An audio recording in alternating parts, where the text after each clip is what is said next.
Good morning, ladies and gentlemen. Welcome to the International Management Science Conference 2024, organized by Management Science Postgraduate Studies Universitas Negeri Jakarta.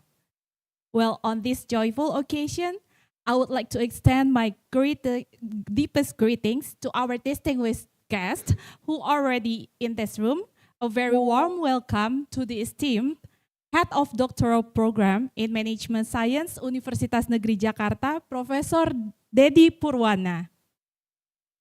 And the second we have here, Director of Postgraduate Studies, Universitas Negeri Jakarta, Professor Hamidah. And we have here also the Chief of Committee of our International Conference, Medical Doctor Dewi Gatmir. And we also have here our senior lecturer, Professor Puji Wahono. And we also have our honorable speakers who already joined us in Zoom that will give us insightful lectures today. There are Dr. Rohail Hassan. We also have surveyor lecturer, Dr. Siti Hafsah, and Dr. Hansar Faras, and Dr. Asnul Kak, and last but not the least, Dr. Sharon Rees. And we also have our chairman who are joining with us today, Professor I Gusti Ketut Agung, Professor Gatot Nazir, Professor Muhammad Rizan, Dr. Karunia Dianta, and Dr. Setio Ferwibowo. Well, as we begin our conference, I would like to extend a warm welcome to all participants. My name is Putri Sarah Olivia, and I will be your master of ceremony for today. Before we begin with the agenda, let us take a moment to pause and reflect. I invite everyone to join me in a moment of prayer, according to your own beliefs, asking for guidance and wisdom for today's conference. Let's start praying in silence.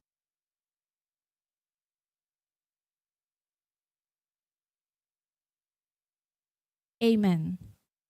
Ladies and gentlemen, as we gather here today to celebrate knowledge and collaboration, let us take a moment to honor our nation. Please stand and sing together our national anthem, Indonesia Raya.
Thank you for all participants for that beautiful rendition.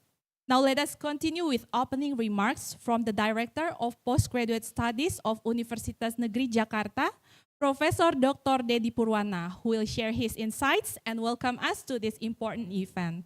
Please welcome Professor Dedi Purwana. Bismillahirrahmanirrahim. The Honorable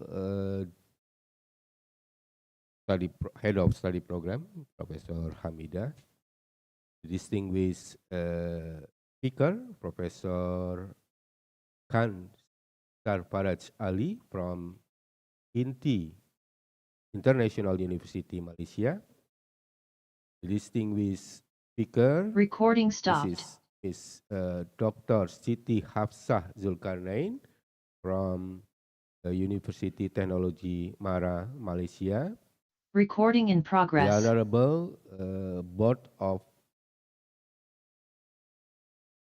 Audit Board of the Republic of Indonesia, Dr. Aksanul Haq, distinguished speaker, Dr.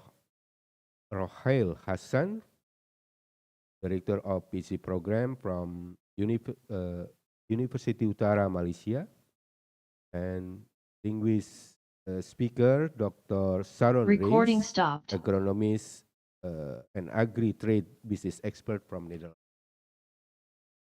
All lecturer from core study or concentration, Recording strategic in progress. management, marketing management, finance management, human resource management, and also our beloved student from doctorate program, study program, management science under School of Graduate Universitas Negeri Jakarta.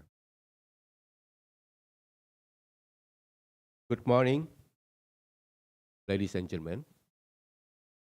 On behalf of the organizing committee, my great honors, privilege to welcome you all to the international conference conducted by Study Program of Management, School of Graduate Universitas Negeri Jakarta, an event that brings together experts, innovators, true leaders from diverse backgrounds and regions to explore, thus shape the future of our shared interest. Together here today, spirit of collaboration, knowledge sharing, innovation. This conference is not just about exchanging ideas, but about building bridge across culture, discipline, and industry. It's about creating a platform where voices from every corner of the world are heard and respected, where every perspective contributes to our collective vision, where new partnerships. The theme of this year conference,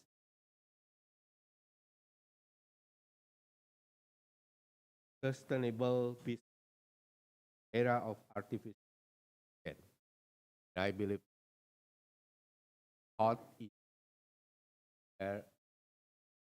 How is this words by technology, technology, guys, a utilization of artificial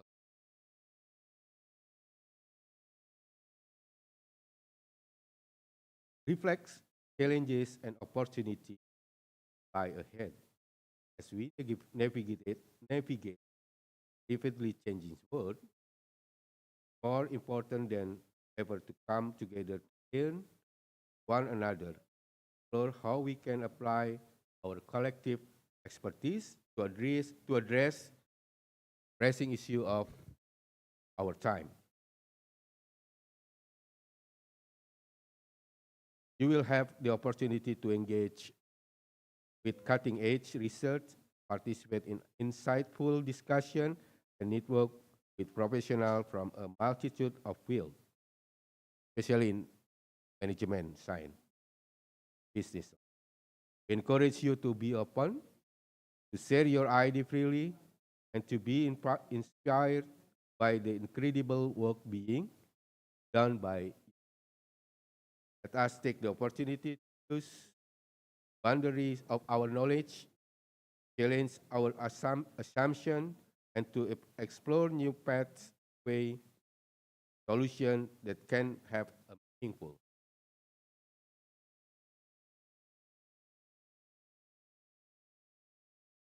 meaningful impact on our world. Our hope that each of you leaves this conference not only with a deeper understanding of the topic at hand, but also with the new connection, new ideas, and a new sense of purpose. I would like to extend my deepest gratitude to our distinguished speaker, panelists, sponsor, dedicated organizing teams have worked tirelessly to make this event possible. Without your support, vision, and hard work, conference would not have been possible. Thank you to all of you for being here. Your participation and present make gathering truly special. Let us embrace the opportunity to learn from one another to create lasting positive change. With that, I declare that the National Conference with theme Sustainable Business in Artificial Intelligence Era officially open. I wish you to productive, insightful, and inspiring conference. Good luck. Enjoy the conference. Thank you very much. Assalamualaikum warahmatullahi. Okay, thank you, Prof. Dedi. Let's once again, let's us give him a round of applause. All right.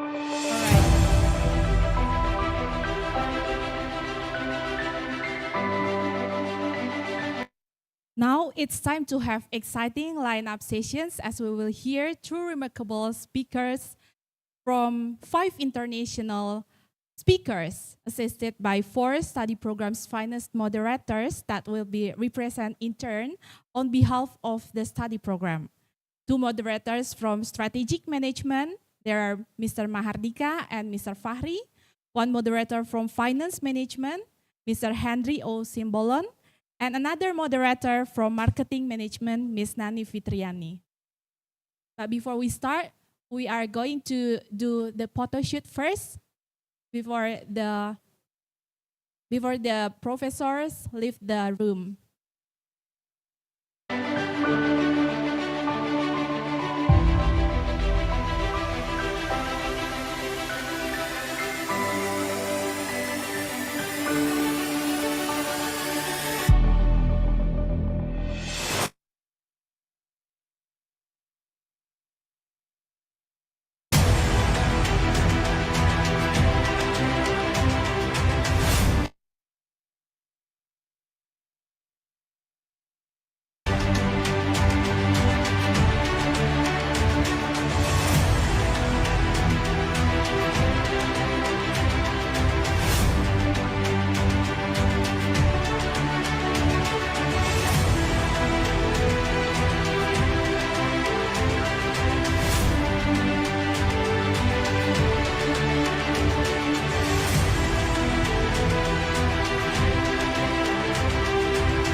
Yes, we also welcome all the participants in this room to join us with in the photo shoot session.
entering the gate of knowledge through Universitas Negeri Jakarta, you will experience a unique atmosphere where multicultural perspectives meet in academic practices. Located in the heart of the capital city of Indonesia, Universitas Negeri Jakarta concerned with the environmental issues to promote urban and green campus. As one of the best public universities in Indonesia, Universitas Negeri Jakarta offers you with world-class programs enriched by the touch of local wisdom and supported with high technology facilities and disability accesses. Universitas Negeri Jakarta has played an important role in developing education, science, art, technology, and sport since 1964. Universitas Negeri Jakarta serves students of diploma, undergraduate, and postgraduate programs. They are deployed in 8 faculties and 1 postgraduate program. Teaching and learning activities are delivered in joyful atmosphere and meaningful interaction to promote student-centered and autonomous learning.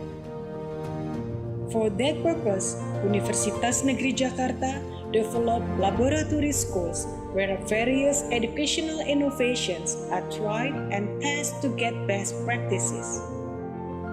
In the sphere of sports sciences, modern sports stadium has been built, equipped with modern and high-tech sport facilities. To achieve Universitas Negeri Jakarta vision to go global, various international programs has been conducted comprising such as student mobility program, lecturers exchange program, and various international seminars. In line with this, Universitas Negeri Jakarta keeps on developing both international program and infrastructure facilities to achieve Universitas Negeri Jakarta vision to be reputable university in Asia.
Well, after getting to know about UNJ and its facility, we also want to give you a compilation video from the previous study field trip of strategic management. So in August 2024, we visited Petronas and Inti University in Kuala Lumpur, Malaysia, one of the best private uni in Kuala Lumpur.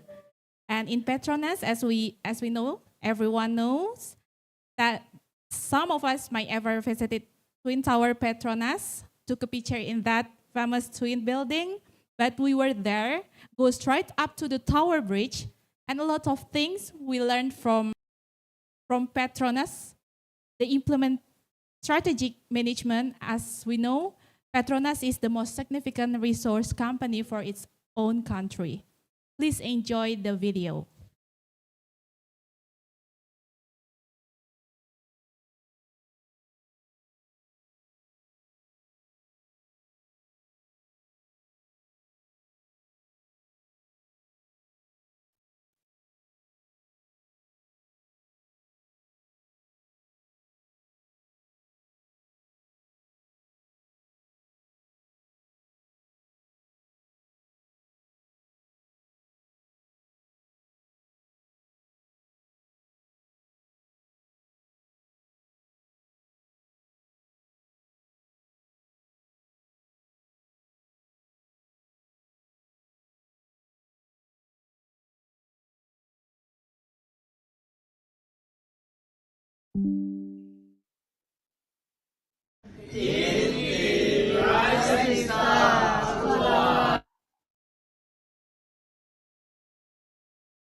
Ada.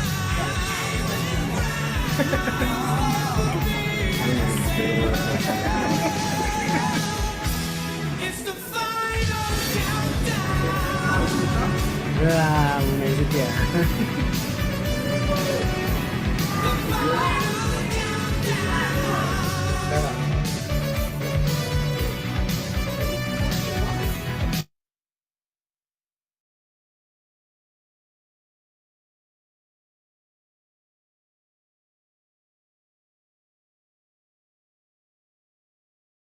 All right, ladies and gentlemen, now it's time to have exciting lineup sessions as we will hear two remarkable lecturers from 5 international speakers, assisted by 4 study programs finest moderators that will be represented in turn on behalf of the study program.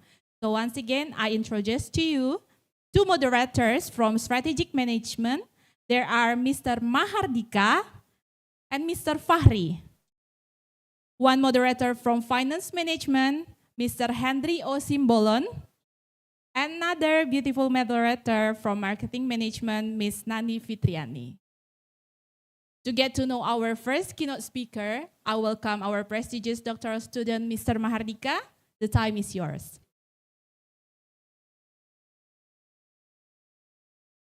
Thank you, our dear MC, Mr. Pri. Good morning, everyone. Ladies and gentlemen, and welcome to today's panel discussion on ESG integration and business strategies. We are here to explore how environmental, social, and governance factors are being integrated into corporate strategies and decision-making processes. The goal of this session is to deep dive into the key trends in shaping ESG integration, the challenges businesses faces in adopting sustainable practices, and the tangible impact of ESG on long-term business performance and value. My name is Mardika, your moderator for this session, and it is my pleasure to guide this discussion with a group of esteemed experts. Without further ado, let's meet our speakers who bring a wealth of experience and knowledge to this conversation. Our first speaker is Dr. Rohail Hassan. Dr. Rohail, how are you? Yeah, I'm fine. Thank you very much. Okay, thank you, Dr. Rohail, for joining our session. Let me introduce Dr. Rohail first. Dr. Rohail is a senior lecturer at Otameop Abdullah Graduate School of Business, University Utara Malaysia. He also serves as a director of PhD and doctoral management program at the same university. Besides, he is also an adjunct professor of management at the University of Economics and Human Sciences in Warsaw, Poland. He holds HRD Corp Certified Trainer certification and Chartered Fellow FMCE certification.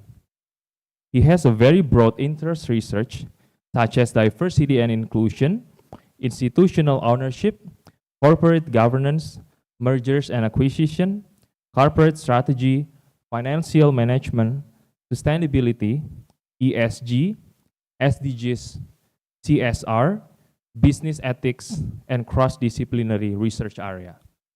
Now, let's jump into the sessions. Dr. Rohail, you have 25 minutes on your presentation, and after that, another 25 minutes for the questions and answer session. Dr. Rohail, the time is yours. Okay, thank you very much for your kind introduction. Uh, I hope that maybe my background voice will not be very good because right now I'm at the airport and I'm trying to conduct this. I don't want to miss the opportunity to share my thoughts on ESG and into the business strategies.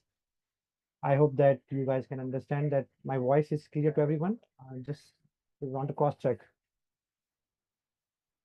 Yes, you are Yeah. here clearly, sir. Okay, great. So, as the moderator has already introduced my basic profile, so today I would like to share some thoughts about how we can integrate ESG into business. That's very important. And ESG is very, the hot issue that currently a lot of companies are focusing on that. So allow me to share my slides so at least we can have some nice discussion on that. So I hope that I can share my screen. Okay, give me one.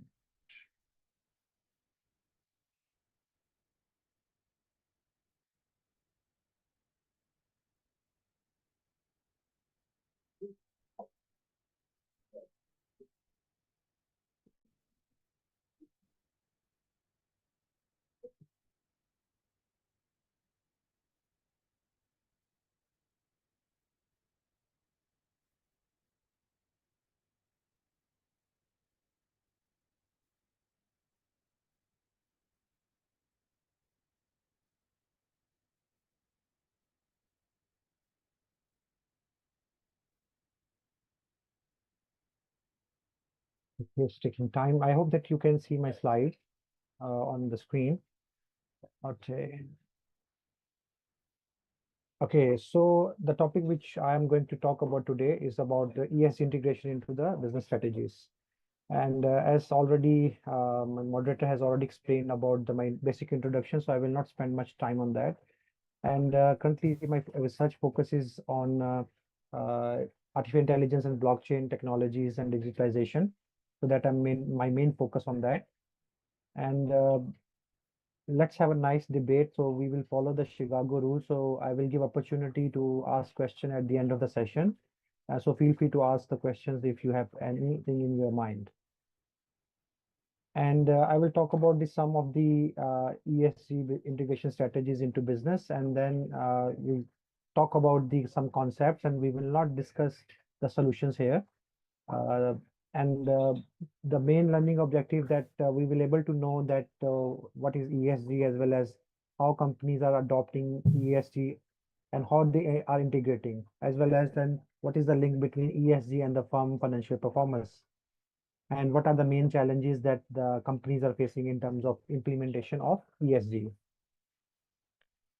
And this is some of the articles which I have recently published with regard to sustainable development goals, as well as with the help of the digitalization.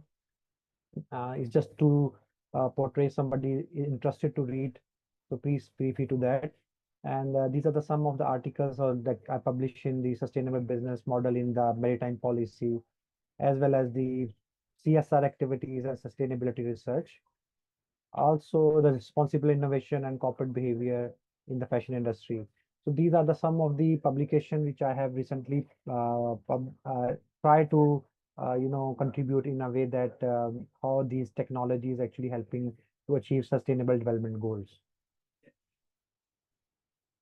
And will be the content of my presentation. So as I have a given 25 minutes, so I will just touch on the main concepts, and then we will try to know that what is most important for the ESG integration. So the first question that we have to ask that why ESG, what is ESG, and why ESG is important? Uh, ESG, as you know, that stand for environment, governance, social. So you have to not, the companies don't have to look always for the profit. They have to focus on the environment as well as the social and governance structure. Like some countries, some companies, they don't have proper, the governance structure.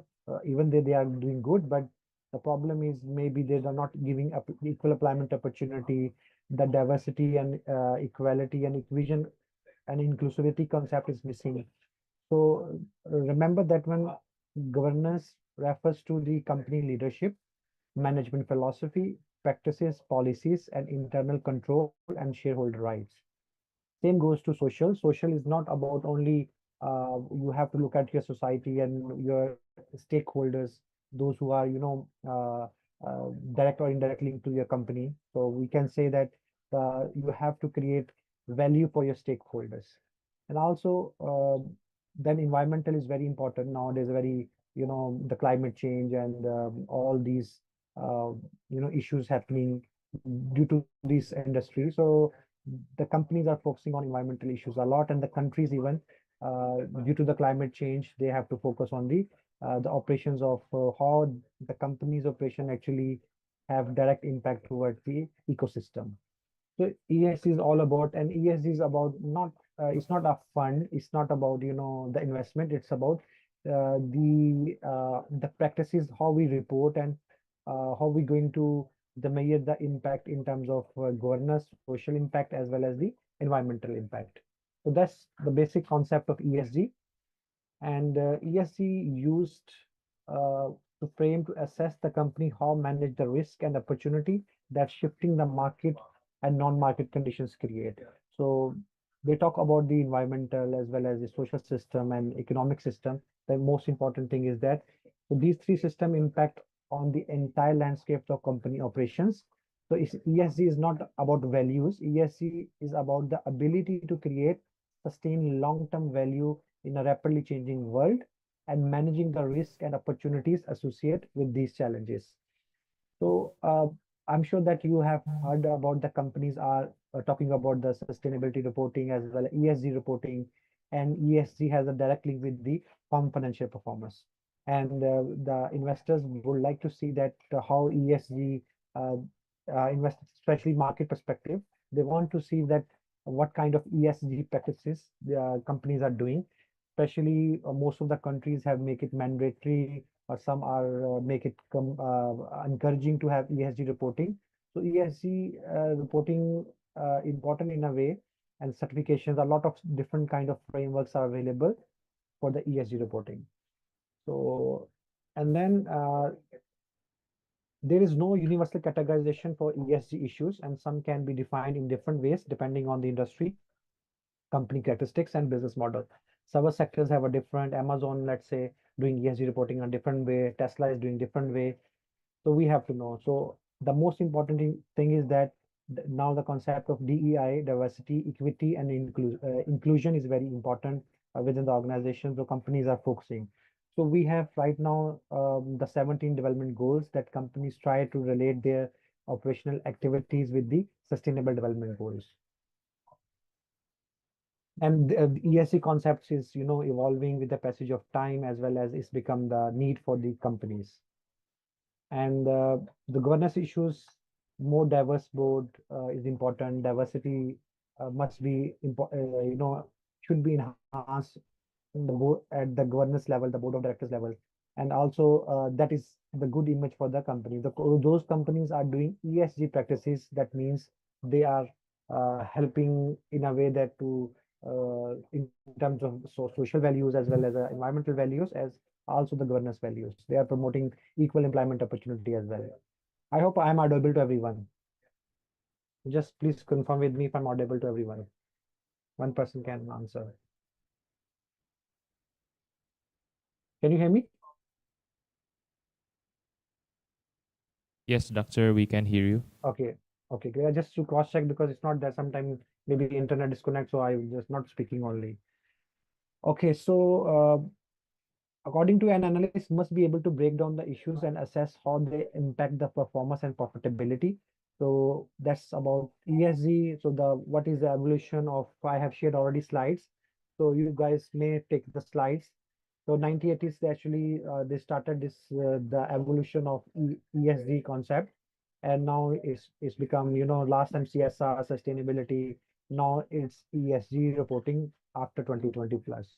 So these are the some of the historical background. And then there are three key factors in growth of into mainstream business: the transparency, regulation, as well as the materiality of ESG influence on the investor risk and returns, and greater transparency on how client money is invested, address both national and international threats and climate change. So that will be the mainstream of the focus of the ESG. And also, we have many examples that companies, those who are have a greater, influence in terms of client demand for transparency, regulatory demands for ESG to be recognized as a fiduciary duty, includes like BP, oil and gas company, Volkswagen, and Cambridge Analytics. They try to report that one. So these are the some of the examples. So why is important? The ESG is important. The companies are doing as a tool of marketing, as well as the corporate reputation, the risk reduction, opportunity management you can get, and culture and intrinsic value you can gain. So, I mean, this way is the sustainability. You can, of course, ESG, CSR, sustainability, that is all actually linked to each other. And then how we incorporate, so yeah, the question is that how we incorporate the corporate in corporate ESG values. So environmental issues you have to identify it, and then social issue, how your company actually directly or indirectly impacting the environment value, and how is harming to the society, as well as what are the governance issues. In many countries, there's a lack of participation of women on the among board of directors, among the management. They are not part of workforce. So the government has, I mean, the companies has to ensure about the governance structure as well. So all have a material impact on the wide spectrum of industries. And environmental factors are climate change, natural resources, pollution, and waste. These are the environmental issues that companies need to address. And there can be a many factors. It depends on the company scope. If the company scope is in services sector, so they might be have a different environmental issues they are talking about that, and governance structure, as well as the social side. So social factors, they are the wide range of social factors considering, including community engagement, responsible sourcing, like responsible innovation, responsible behavior, and sustainable behavior, green behavior, all that comes under the social factors. However, the following, I apologize for my background noise, so there are many people are here. So, however, the following issues present a significant risk of wide range of industries: human capital management, product service safety, human rights and labor, So a lot of issues among labor rights, among the safety issues that also come under the social. So it's ESG is not about the within the organization, it's outside in external and internal environment. The both side is important, and the company's regulatory bodies call for a greater disclosure. So nowadays companies are talking about IR, integrated reporting, as well as they are talking about the management commentary index. A lot of index are in the market available. They try to focus. So if you talk about the most famous framework, the company use the GRI for the reporting of sustainability. And governance factors, you have to know that the qualification of board of directors, diversity and their effectiveness, transparency, accountability factors, that is important to know as well. So ESG adoptions address main topics on shareholder rights, board quality, communities, health and safety, environmental impacts, as well as the. So you must be wondering that some companies are talking about sustainability, some are talking about CSR. Actually, all goes to the uh, ESG. So the better form of sustainability now, the ESG, new concept. And then there is ESG is a global issue. So the companies are a lot of companies are focusing, and then they try to, different region, different European region, American region, they try to come out with their own model. Even the some countries they come out with a GRI and they modify that model and they implement according to their organization. And then you have to understand the key components of ESG. Same thing, that these are the main components. If your organization is interested to, so at least they have to report the board quality, management incentive, shareholder rights under the environmental domain, climate change, resource management, and environmental impact. So not this is just I'm giving you overview, but however there can be a many factors when it comes to reporting side. Okay, and then so the most important thing, that this is a connection you can ask from when it comes to incorporate into your business strategy. Actually, business strategy, of course, we know that we do have five kind of business strategy, and how you integrate the ESG element into your product and services. That you have to be like sometime you are using, let's say, cost leadership strategy. Cost leadership strategy is talk about the economies of scale. You have to reduce the price as much as you can, but of course you have to look at the what kind of impact you are leaving on the side of social governance as well as the environmental side. So these are the some questions you may ask. So what is the connection of the class central sustainability will be an issue of the future availability of resources. So I mean, I'm sure that you have heard about some countries, they try to use the resources to sell product on a high price, and the rare resources they use, which is limited to the world. So these are some of example. And then waste management is one of the main thing, that like if you talk about the household behavior, so how we save, the companies are try to do that one. A lot of countries are try to promote the sustainable behavior among the waste. And these are some of the example of recycling, how the companies are doing. And then this information you may look at the way that the companies try to integrate the sustainable supply chain, sustainable finance. It's not about only the activities and operational activity. It's about from your company, from the starting from the raw material and to delivery of that. So you can ensure that the each kind of activity is not directly harming to the environment and society, the social values also. So that one have to be considered in terms of in terms of the ESG reporting. And these are the some of the examples. I'm not going to pay much on that some time, because we do have a limited time. So I believe that my moderator will allow me, I mean, indicate me before 5 minutes. So these are some of the examples where you talk about using optimization, relying. Actually, I'm sure that you have heard about the concept of reuse and recycle and sustainable products. So all that actually the initiative of the companies to bring the ESG reporting. And ESG is about, of course, the sustainable finance, sustainable supply chain, sustainable, production, all that concepts you have to do zero waste. I mean, how you innovate, responsible innovation, all that factors comes under the ethical innovation as well as into the ESG reporting. The next is uh, the it ESG will help you to mitigate the risk, create new opportunity, and you will help you to find new technology. So a lot of concept of circular economy as well as the reuse, recycling. So all these concepts move around. There are different activities under the environmental factors. And people talk about the four, bottom people, purpose, planet, and triple bottom line as well. Now they talk about these concepts into when they are reporting sustainability, especially. Like I can give you an example in Malaysia. So the companies, those who are doing sustainability reporting, the investors are more comfortable and would like to invest on in their company. It's not compulsory yet. It is encouraged to do that one. So with the passage of time, might be Malaysia, Bursa Malaysia, they are going to implement the mandatory requirement for the listed companies. So like in this one, I have already explained that social and governance factors. You may consider, you may read later on.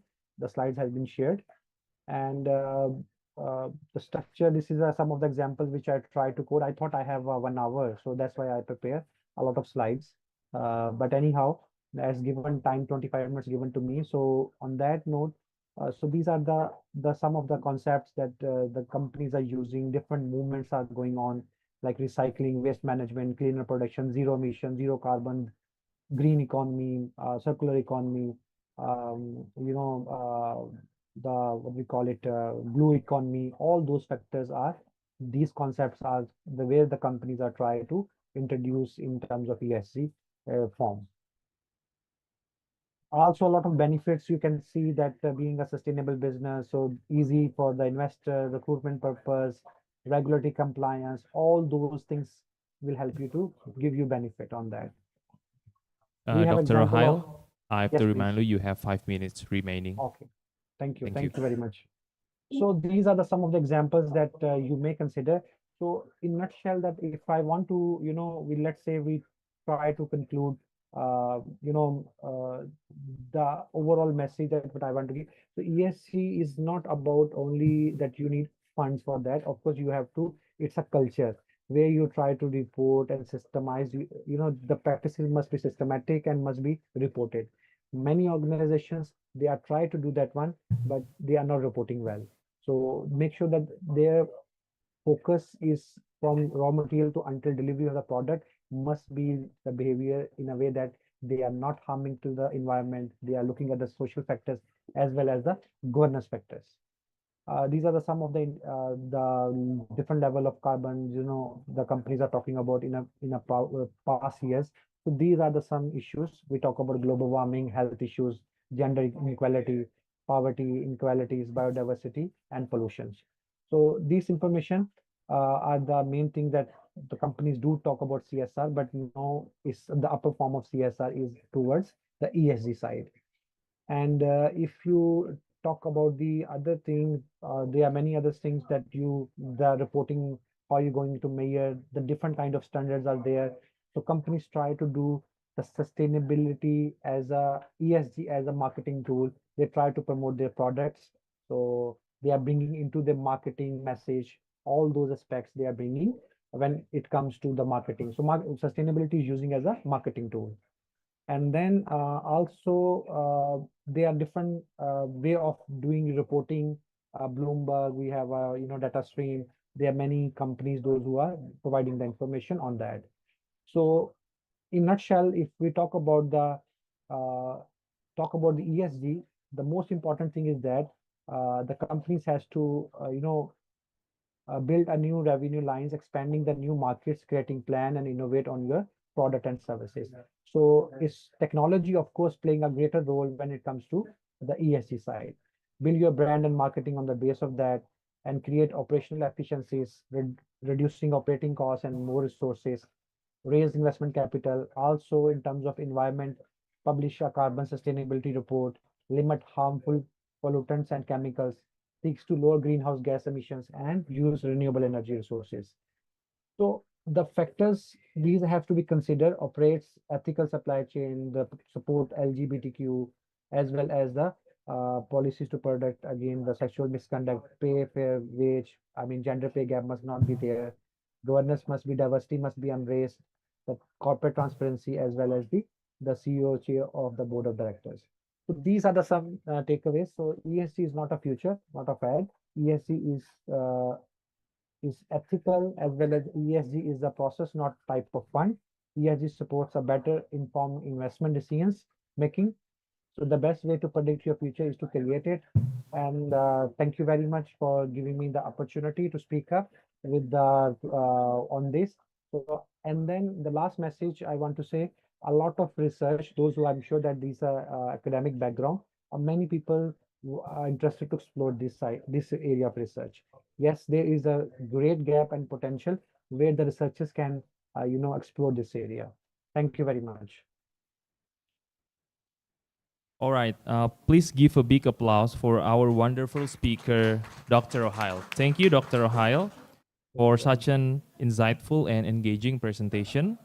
We truly appreciate the depth of knowledge and perspective shared today. Now, we will move on to the Q&A sessions. This is an opportunity for the participants to engage directly with our speaker and explore the topics discussed in detail. If you have Sure. any questions, please feel free to raise your hand in the Zoom session and we will invite you to unmute and ask your questions. Or you can also type your questions into the chat box below and I will read them out on your behalf. So any speakers, any participants that would like to ask the questions, please feel free to raise your hand. Okay, there are many ESG frameworks developed. Okay, there's a question on that. So Okay. let me read. There, okay, moderator, if you would like to ask, or you can read. Sorry. The Okay, moderator maybe is there. we will ask from the participant first. We have Bapak Gusalim. Okay, Please. thank you. Thank you, Mr. Rohail, for your presentation. It's good presentation. Mr. Rohail, please explain about purpose. Do you mean in 4P? Because according my opinion so far, it is just 3P, people, planet, and profit. Okay, Yeah. it is my grand theory in my plan research. Thank you, Mr. Yeah. Rohail. Actually, there are different researchers, those who use, but of course, the main pillar, like we have in marketing, let's say 4Ps and 7Ps. Okay. Like Maslow hierarchy theory last time had 5 levels. Same goes to the debate is there where they talk about the triple bottom line as well as the, 4BL. So the purpose is very important as well nowadays. So last time people talk about the triple bottom line, which will be people, planet, and profit. But when it comes to, what kind of business environment and what kind of company scope is there, so very important to know that one. So let's say an example, a company is doing services side, so they are might be NGOs. I can give example. So NGOs also reporting so they try to explain their purpose as well into their scope of the purpose. So that's why people are using sometimes not triple bottom line, but that's the upgraded version. Like theory one, let's say agency theory one, agency theory two. So it's like a different kind of versions. Depends on the research scope as well. What kind of scope your research has. And maybe people still are using triple bottom line. People are still doing research on CSR. People are doing still on sustainability research. So, but now of course, with the passage of time, the trend will change. And there's no harm whether you use triple bottom line or you are using 4BL. Shouldn't be any issue on that. I hope I answered the question.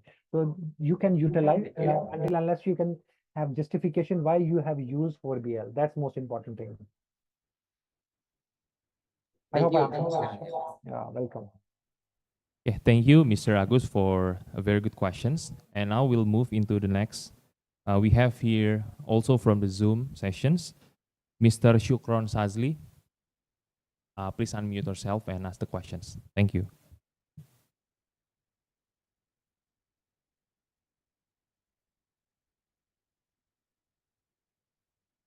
We can't hear you. You can Mr. unmute Sadu, yourself, Pak Syukron.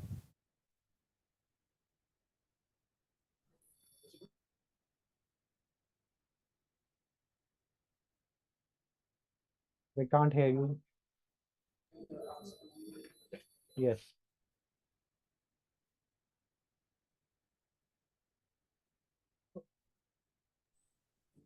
Now, please speak up because you are sometimes mute or unmute, so you have Okay, to. yeah, test.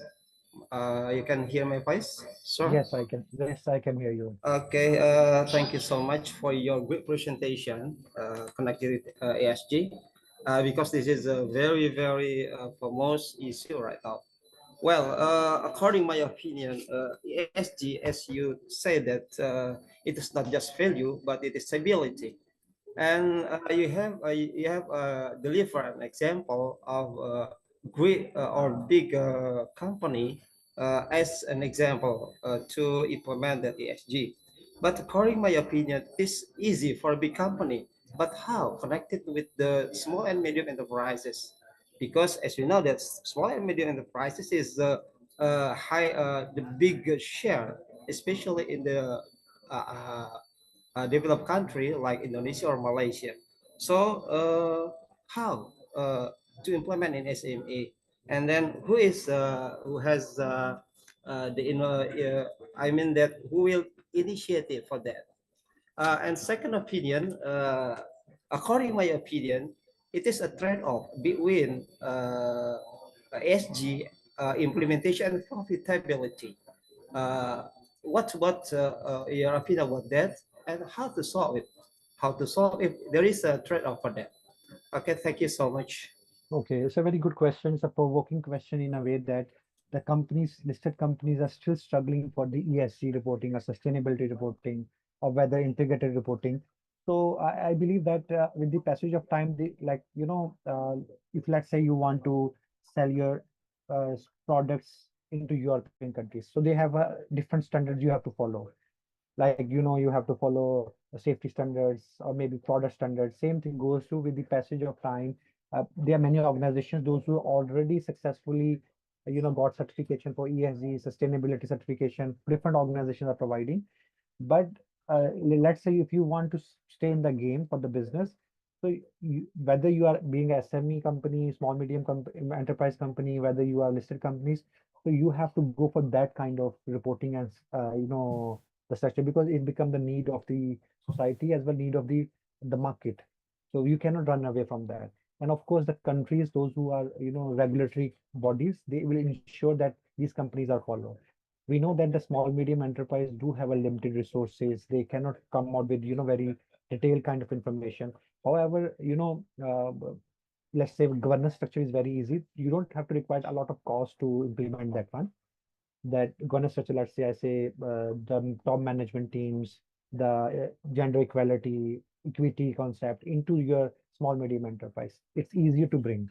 Okay, but that's like I said earlier, with the passage of time, it become the need, whether it's a compulsory to whether small medium enterprise or listed companies, they have to go for that to report that one. Otherwise, they will not able to export and sell their product into international market. Might be, and maybe not even a local market in the future.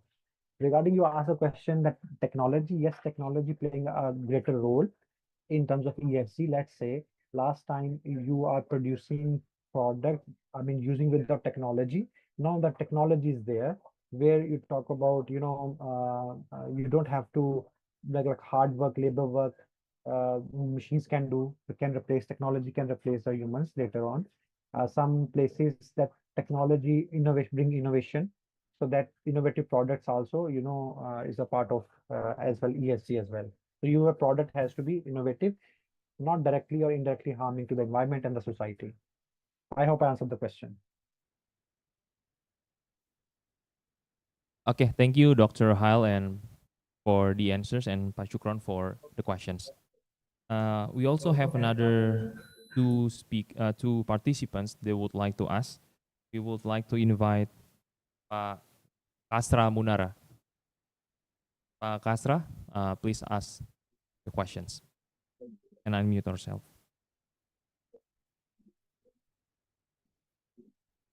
Please unmute yourself. No, we can't hear you.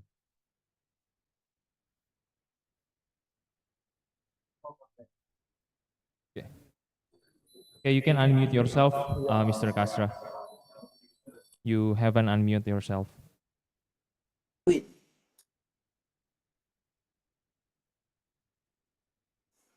Okay, sorry. I tried to unmute, but it seems No, no worries. I was not allowed to do so. Thank you for the time. So yeah, thanks for the presentation, Dr. Rohel. It was a very good one. ESG is a topic that mostly mostly companies today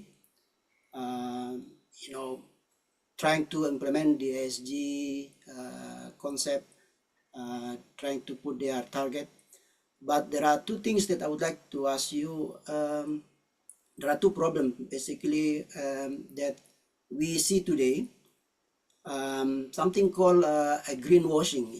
A company trying to portray themselves that they are actually using ESG to make their profile looks better, to get the investor coming in, to make to please the stakeholders. Okay, but in reality they actually do not do anything. This is kind of maybe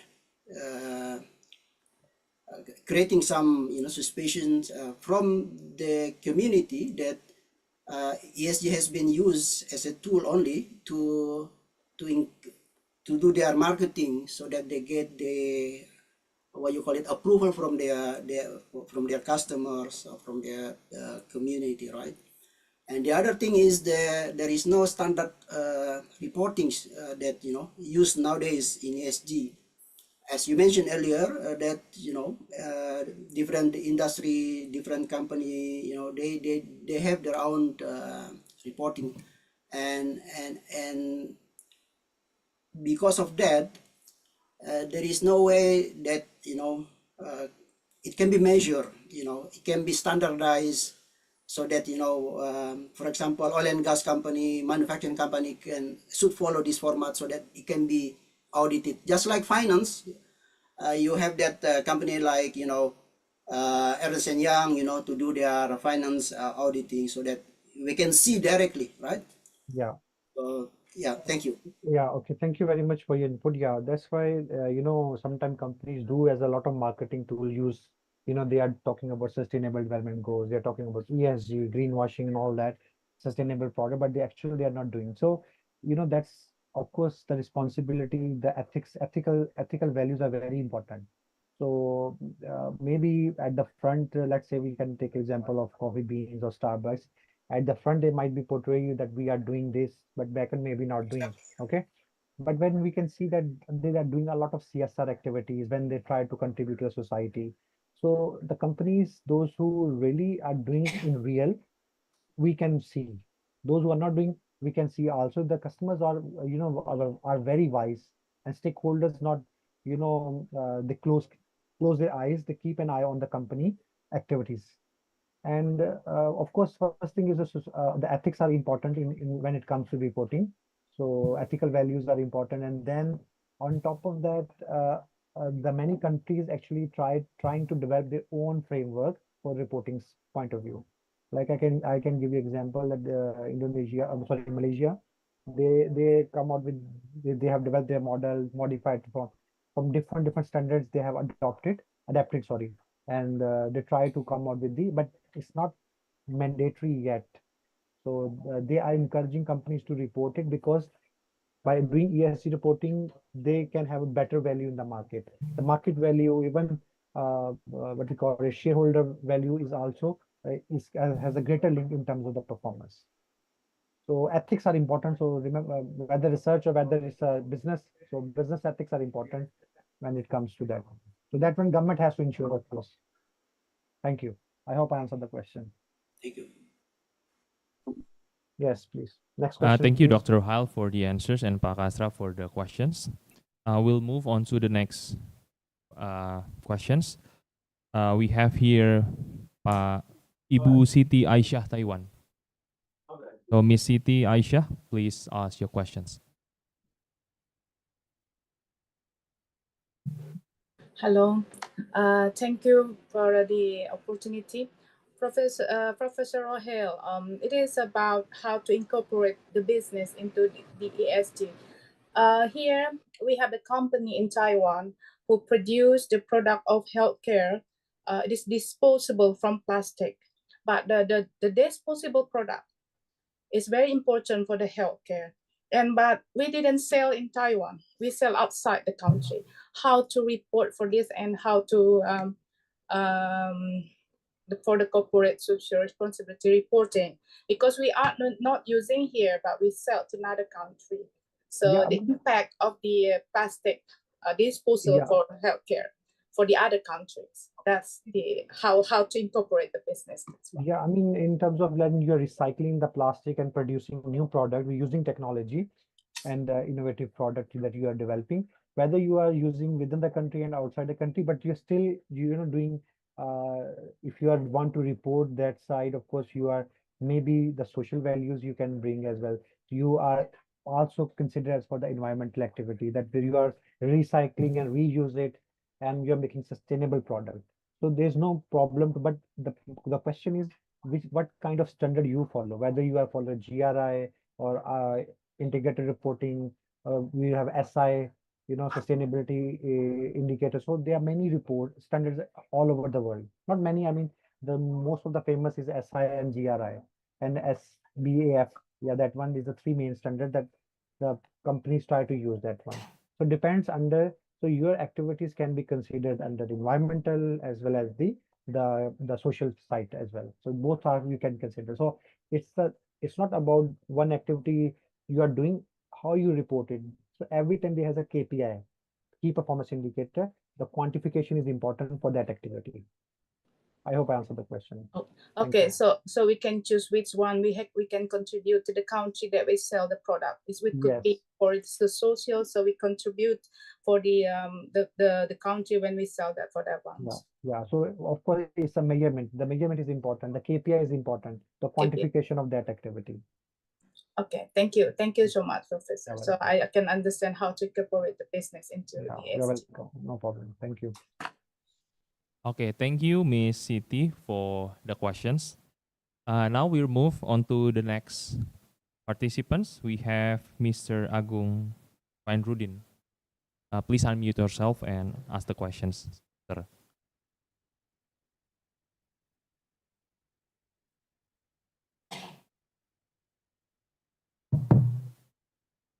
Okay, thank you. Thank you very much.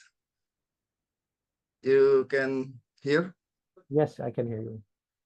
Okay, thank you very much. Thank you very much for your presentation. It's very important presentation, very good presentation. In my opinion, ESG, while an important framework for measuring corporate sustainability and ethical impact, it cannot be considered as a grand theory. It's very in the context of social science. However, ESG can provide a strong foundation for development of more specific theory in various fields. Yeah, like environment, social governance. I have a environment Kuznets curve. It is how to connect my grand theory for environment Kuznets curve with ESG because it is important for my journal for connect to ESG as a framework for measuring corporate sustainability. Thank you very much. Okay, so what I have understood from your question that there are many theories actually that we can utilize in sustainability research, agency theory, stakeholder theory. We do have upper echelon theory. Depends if you talk about the governance structure, if you talk about the environmental theories are there, as well as we do have theories for the social And then we have also the theory for governance, like I gave you agency theory, stakeholder, resource dependency theory. There are many theories. Now you are saying that there is a model which I'm not sure about that, which model you are talking about. The model is how you link with the ESG framework. Might be possibility that you are going to extend, or there are two things, remember, that there is called contribution to the theory, contribution of the theory. So what is the difference? Utilizing the theory, you produce new knowledge. That's a contribution of the theory. Contribution to the theory, like there are ESG framework, you are going to add new pillar inside. So that will be the contribution to the model or contribution to the theory. So what I have understood, so if you are extending that one, so of course utilizing the theory or different model, you are going to extend the framework. So shouldn't be any issue if you have a proper justification for that with the help of literature. I hope I Okay, answered so the the question. yes, yes. So the SDG is can be the measuring for Yeah, yeah. expand our grand theory in Not one theory aspect. is a very big thing. That's theory when you are going to challenge. That I said, that's why contribution of the theory, contribution to the theory. So if you are doing Okay, quantitative okay. research, so you are doing contribution of the theory. So utilizing the theory knowledge that you are going to Yes. expand the model. Okay, just add some two, three kind of information, like maybe cultural values you are going to expand. Same goes like last and triple bottom line. Now people talk about 4BL. Same goes to people last time talk about 4 Ps of marketing, and now they talk about 7 Ps. So it's just like that. Okay. Okay, So I hope I okay. answered the question. Thank you. Thank you very much. Okay, So thank there's you, a Pak Agung, question in the chat. In for the the chat also questions. there's a question. Yeah, I think we have one questions on the chat box, Dr. Rohail. Yeah. The questions They is, are. Yeah. Please read. Please read. No worries. okay, there are many ESG frameworks developed around the world. Which ESG framework is currently most widely used or benchmarked by governments and the private sectors? Actually, GRI as well as they call it SASB. There are two models that companies are using. They also modify it according to the scope of the business. Okay, some items they normally, of course, a lot of items under social governance as well as the environment depend on the organization factors. There are many. I can take the name. Let's say SASB, Global Reporting in GRI, Global Reporting Initiative, and there are integrated reporting framework, ESG framework. So all that different companies are providing different organizations. Okay, so but GRI one is the most common one the company use. Global Reporting Initiative. All right, thank you for the answers, Dr. Rohail. I think I'm gonna ask the last questions because we have limited time. One Yeah. of your presentations said that it builds new revenue lines. In for the people who are not really know the concept of ESG, they might think that ESG is instead of revenue, but they create another cost and another investments. So my questions is, how do you debate that? And then, is there any research showing that even though they invest more for the ESG, but they still can build their new revenue lines? Okay. Remember one thing, the ESG, of course, is a practice, is where the company try to ensure transparency, accountability process throughout the organization. So investors will definitely go to that company which has the very clear transparency and accountability, very important in any kind of organization. So of course there are many researches that has been done that they has a ESG has a direct link and positive impact in terms of the firm financial performance. Besides, what I have observed that there are many organizations, those even many researchers are investigating and expanding this area of research, in a deeply and profound way. Let's say example, now people talk about sustainable development goals.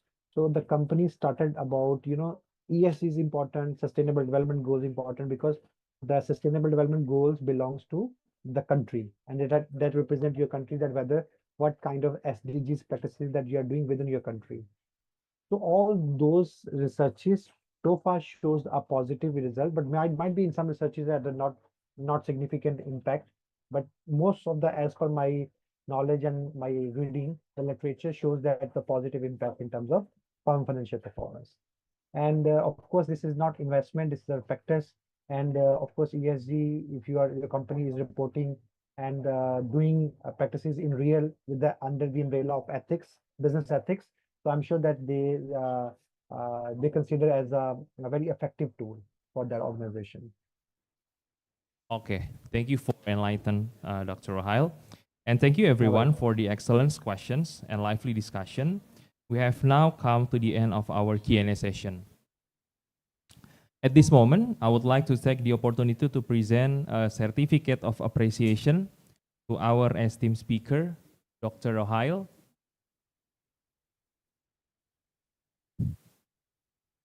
Right. This certificate is showing our gratitude for your valuable contribution and for sharing your expertise with us today. We are deeply honored to have had you as part of this session, and we have to continue learning from your work in the future. Once again, thank you very much, Dr. Rohail.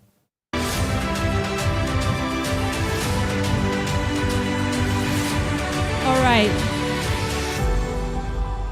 Okay, thank you very much. Thank you very much Yes. to all. All right. Thank you very much. Please and, give for them a inviting us. round of applause. Thank you. Okay. Now, before we conclude, we would like to invite our speakers and all participants to kindly turn on your cameras so we can capture the moment together with a group photo. I invite all the speakers and all the participants to open your Zoom camera, and we will capture this moment.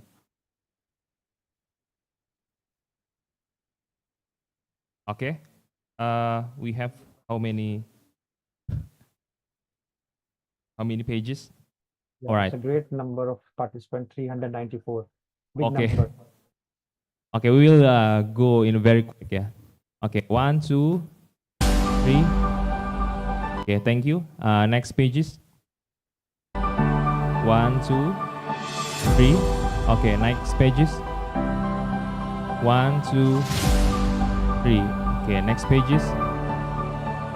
1, 2, 3. Next page. 1, 2, 3. Next pages. 1, 2, 3. Next pages. Okay, next pages. Okay, next page. Okay, next page. Next page. Next page. Next page. Next page. Next page. Okay, thank you. That's all the participants we have here. And on behalf of the organizing committee, I would like to extend our heartfelt thanks to our speakers. Once again, Dr. Rohail, for your time and active participation. We hope that today's session has inspired new ideas and potential collaborations. Okay. Thank you once again, and we will look forward to seeing you in the future events. Sure. Thank Sure. you, Thank and thank good morning, all of you, everyone. And wish you all the best, all of you. Thank you all listening me and having good questions. So thank you very much and have a good day, all of you. Bye. Welcome. Thank you, Doctor.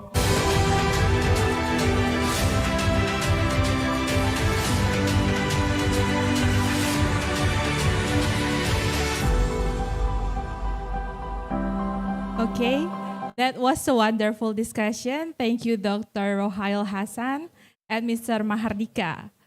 All right, brief record for Mahardika that I missed to mention beforehand.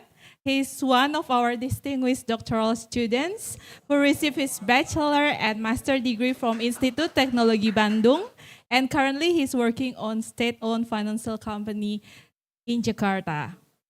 So now let's welcome to another esteemed moderator. We already have here Mr. Fahri. He graduated from Universitas Hasanuddin, major in management, and he finished his master degree from PPM management. Currently, besides pursuing his doctoral degree here in Universitas Negeri Jakarta, he also works on a football industry. He is one of these team strategic decision maker for Persija. Please welcome Mr. Fahri. The time is yours.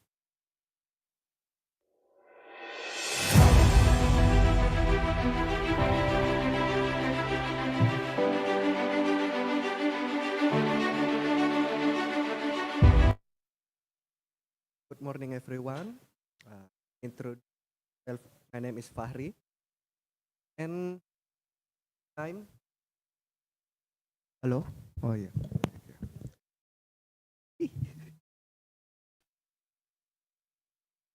This time we like to give the time for Dr. Siti Hafsa Zulkarnain.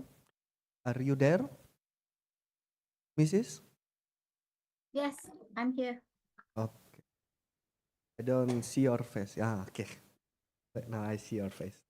At the moment, we will like you to present your presentation. But before your presentation, let me introduce yourself first. Is it okay, Mrs.? Yeah, but your sound is not really clear actually. Oh yes, okay. Because my mic is so far away.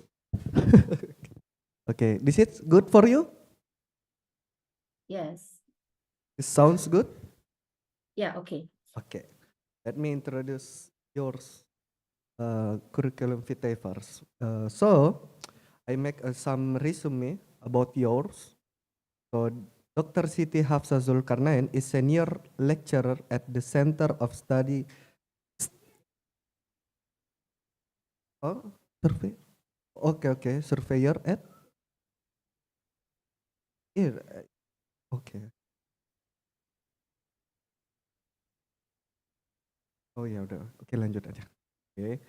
And at the University Technology at Mara, or we acronym UETM Malaysia, he had made a significant contribution to academia and the research, particularly in the field of property and valuation, property management, and disaster management, with focus on flood and impact.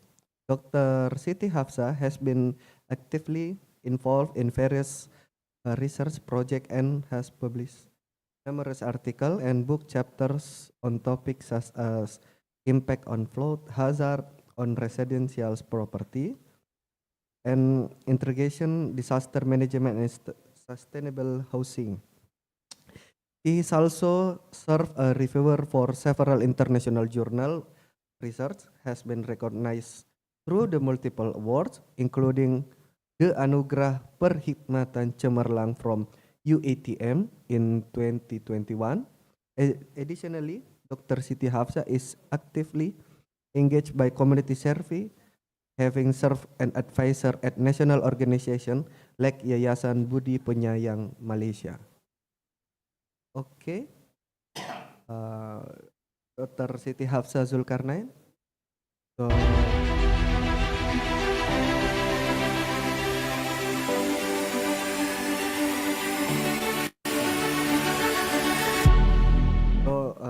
Dr. Siti Hafsa, I can call you that. You have 25 minutes to present your presentation, and time is yours.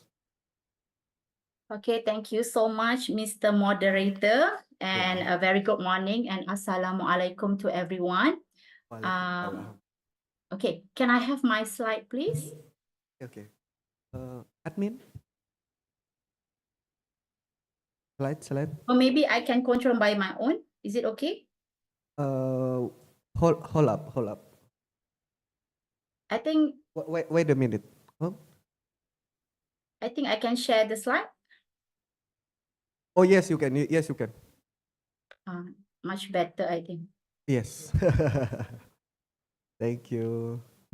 Okay, did everyone, can you see through the slide? Is it ready, the slide? Still loading. Still black. Pak Sukron.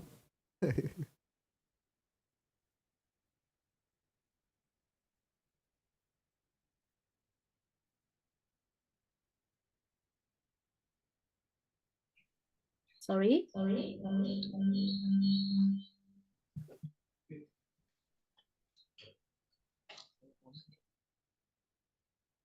Okay. Everyone, can you view my slide?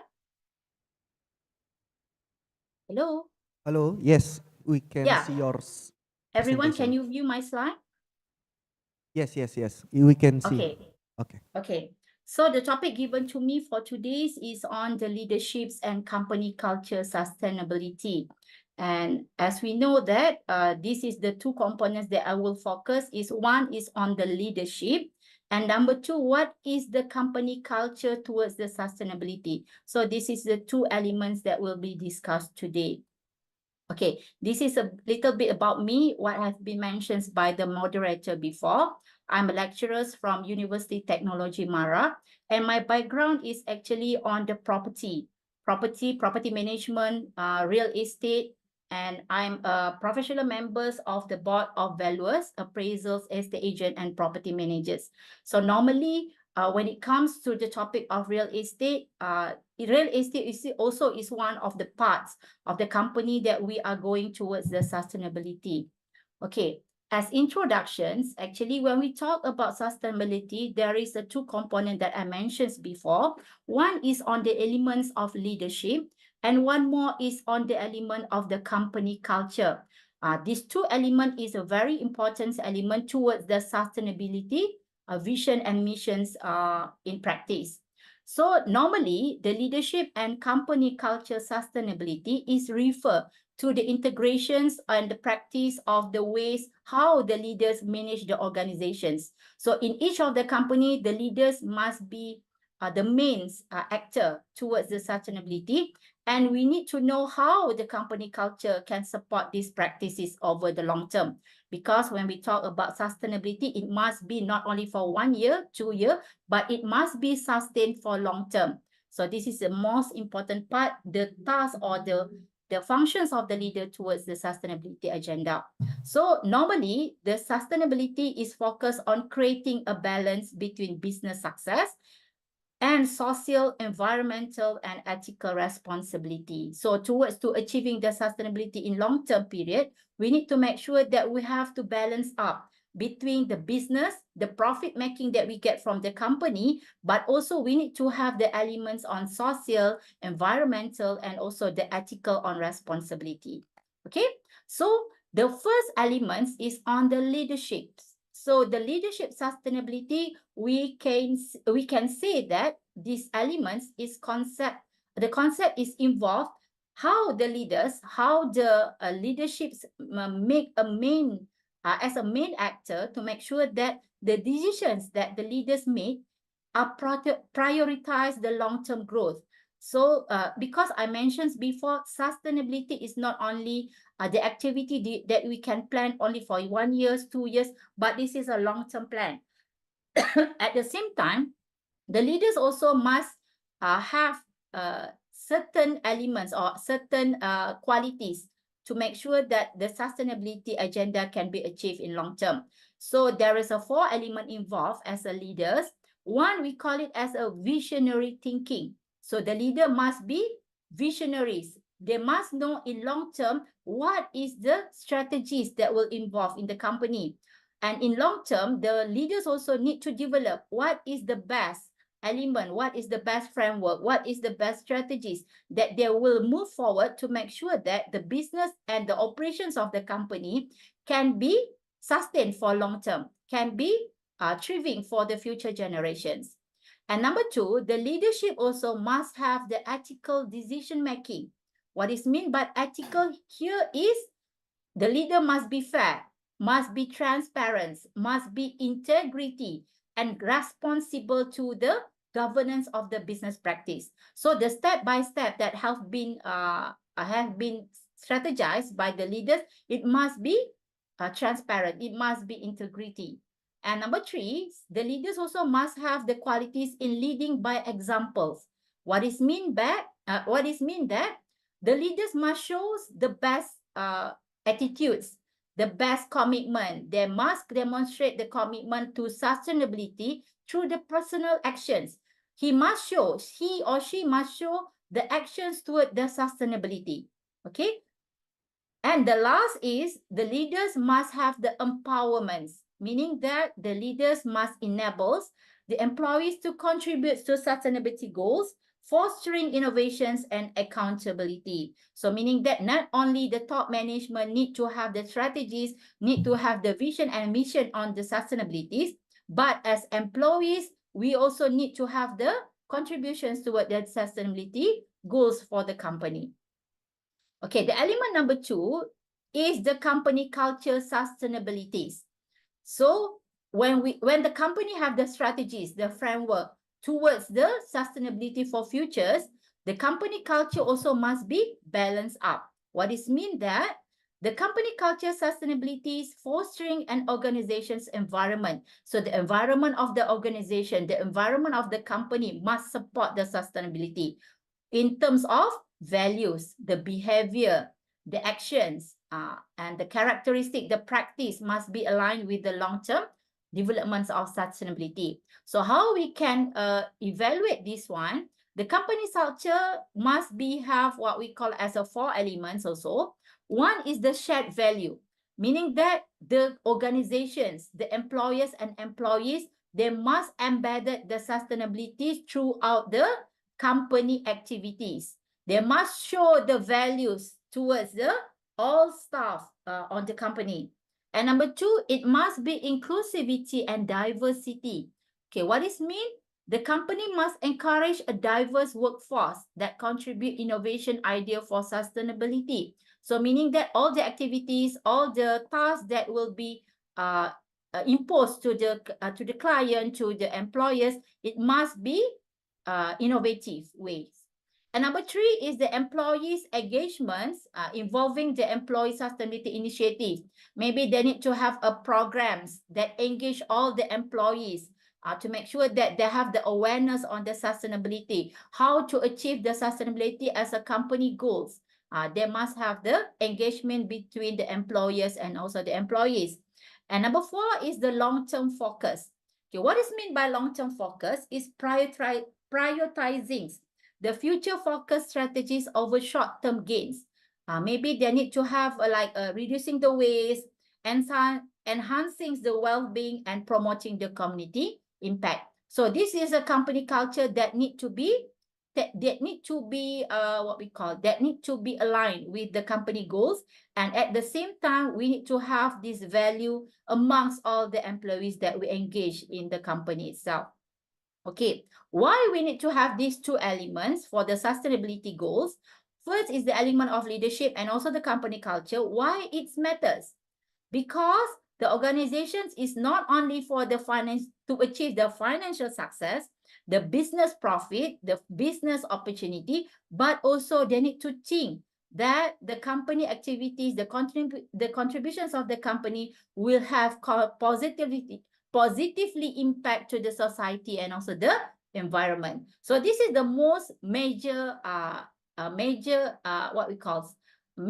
goals of the company, to make sure that by the end of the day, after we plan all the framework of the sustainability, we can achieve not only the profit of the business, but also we can give contributions to this company, to the society and also to the environments. Okay. So by combining these 2 elements between the leaderships and also the company culture, we can have the support on the organizations that we can build the resilience, the foster innovations, and ensure that the operations are socially responsible and environmental friendly. Make sure that the long-term prosperity of the business and also the environments can be sustained. So this is the most important part.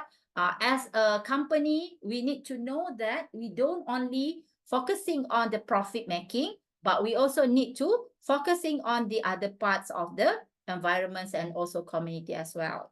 Okay. So I want to share the best practice in leadership for sustainability in Malaysia. So I'm choosing a few companies as an example to make sure that you can have a full understanding how Malaysia's leadership and also the work cultures can contribute to the sustainability missions in long term.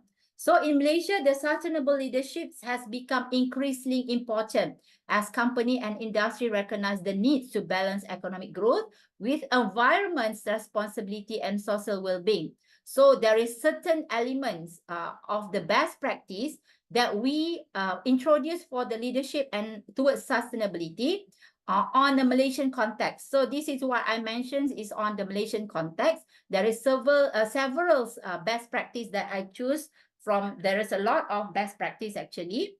And number one is what Malaysians did is we align the business strategies with national sustainability goals. So we know that we have the United Nations Sustainable Development Goals. This is for the whole the world's mission and mission. But in Malaysia, we have the Vision 2030 and also the Malaysian SDG. So this is why we combining the Vision 2030 and Malaysian SDG towards the national sustainability goals, towards the United Nations sustainability goals that we are practice for the whole country, for the whole world. So as a leaders, as a company, so they need to strategize. The organization goals must be towards, contribute towards the UN SDG goals that we have been applied for the whole nations. Okay.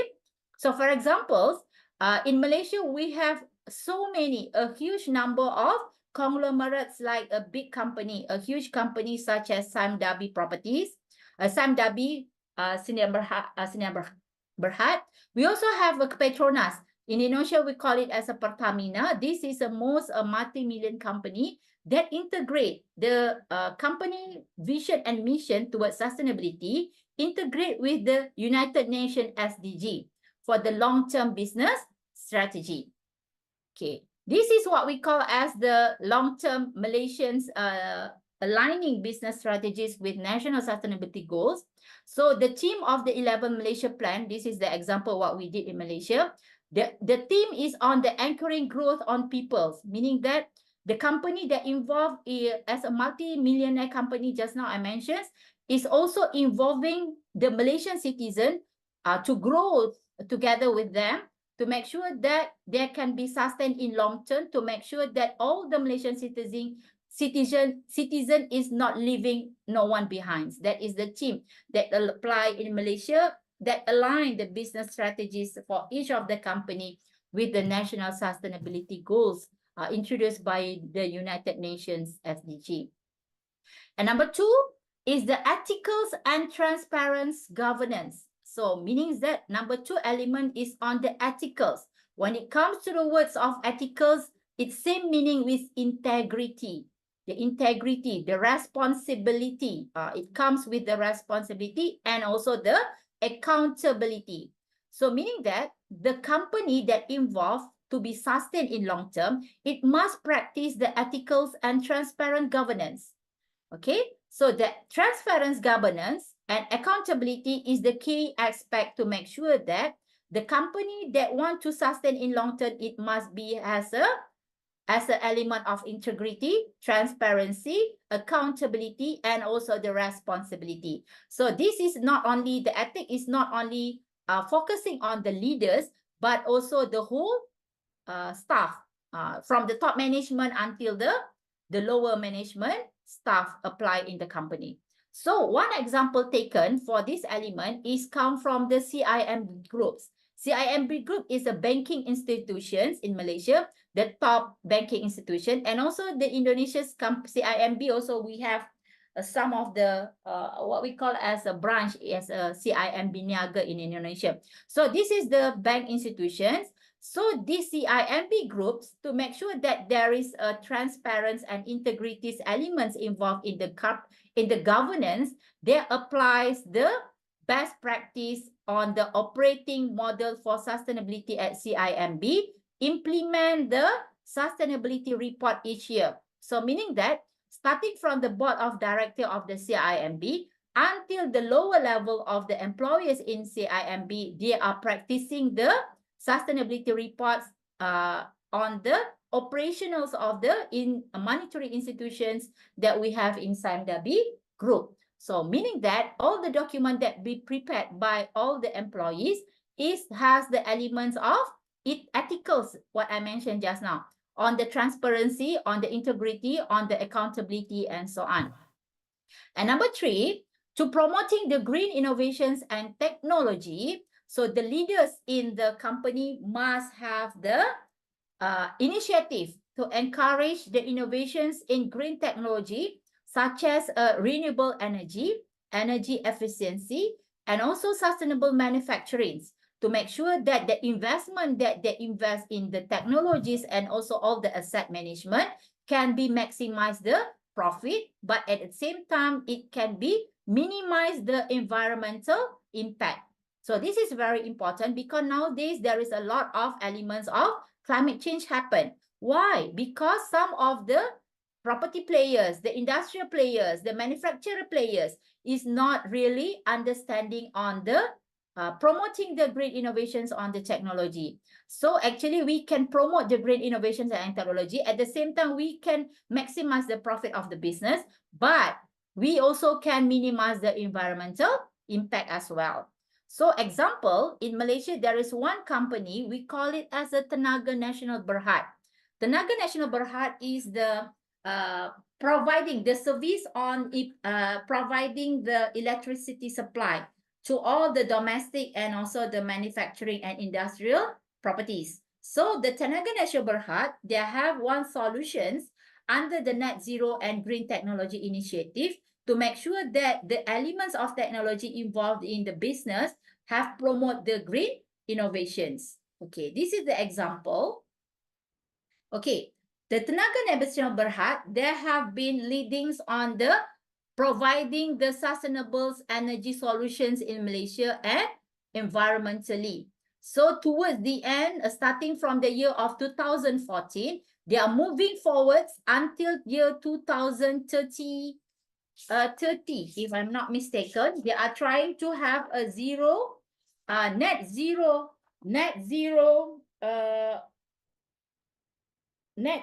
of empowering a net zero of project, a net zero of 2050 actually.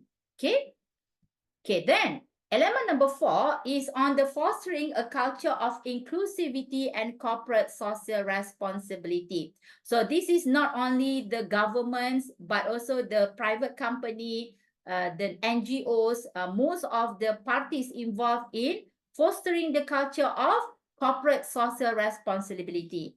So meaning that all the citizenship in Malaysia, they must have the responsibility on the CSR and pay back to the community to make sure that we can have a sustainable future environment. So inclusively, the stakeholder of the company will have the engagement with the sustainable leadership in Malaysia also means the fostering a company culture that inclusive, diverse, and focus on social sustainability. The leaders encourage open communication with all stakeholders, including employees, local communities, and also the consumer or the communities as well.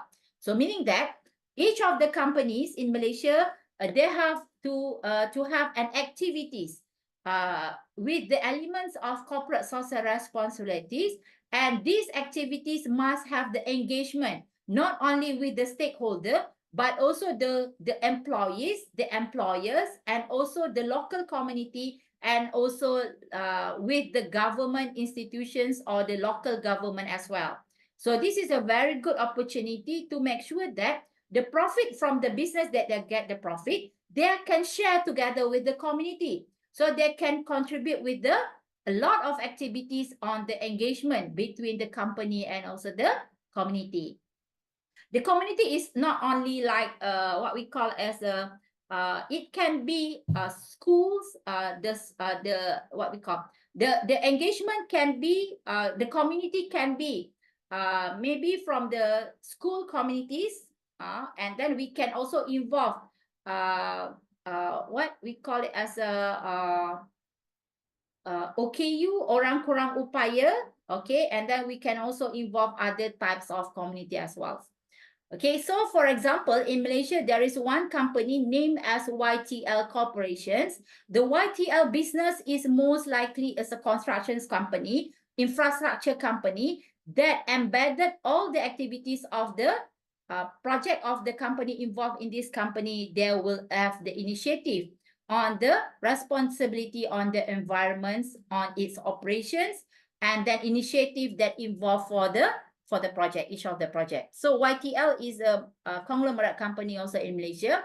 So what have YTL did as a group of sustainability framework? They involve, first thing is on the brand of the values. So that I mentioned to you, they must have the ethicals, the culture of the company involving all the employees and the staff. They must have the elements honesty, hard work, and then social responsibility. Excuse me, Miss. Togetherness and also the vitality. But then Excuse me, again, Miss Hanifa. There are still 2 minutes before okay, I will we're move going to faster. next session. Okay. Okay, Thank you. then this is the what we call as the YTL Group Sustainability Committee. So to make sure that the framework can be go through smoothly, they are develop the committee amongst the staff.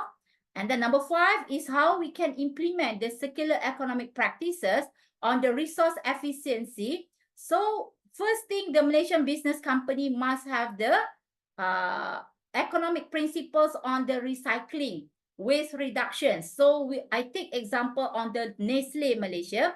They're trying to implement the plastic neutral program. So the Nestle Malaysia is a production manufacturing company that involved in the project to make sure that can produce the zero waste to landfill. They're trying to recycle all the materials, and they're trying to have the organic waste, and also they need to have the waste management contractor to go through all the recyclable material to make sure that they can produce the zero waste to landfill status of the company. And number 6 is the employee empowerment and engagement in sustainability. So this is the leadership need to take part in green initiative. For example, like Axiata Group, they have the Axiata Sustainability Framework involving the core value, starting from the operations, the technology and the innovations involved to make sure that the company can be sustained on the developments of the environments. And number 7 is on the sustainable supply chain management.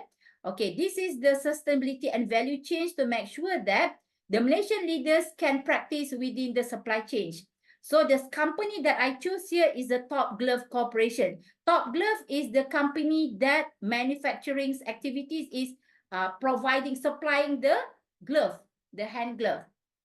So this is the activities involved in sustainable goals to make sure that the company can achieve the target on environments, and there is a track records on each of the activities can reduce the sustainable environments in 2025 target. Okay, so as conclusion, the best practice of sustainable leadership in Malaysia emphasize ethical government, green innovations, employee empowerment, and collaboration with the stakeholder. So the Malaysian leaders need to focus on integrating this sustainability practice with their company culture and positioning their organization for long-term success in a rapidly evolving global landscape. So as a leaders, don't only focus on the business profit, but also we need to contribute our business to the sustainability, environment, and also community engagement in future. So that's all. Thank you very much for your time and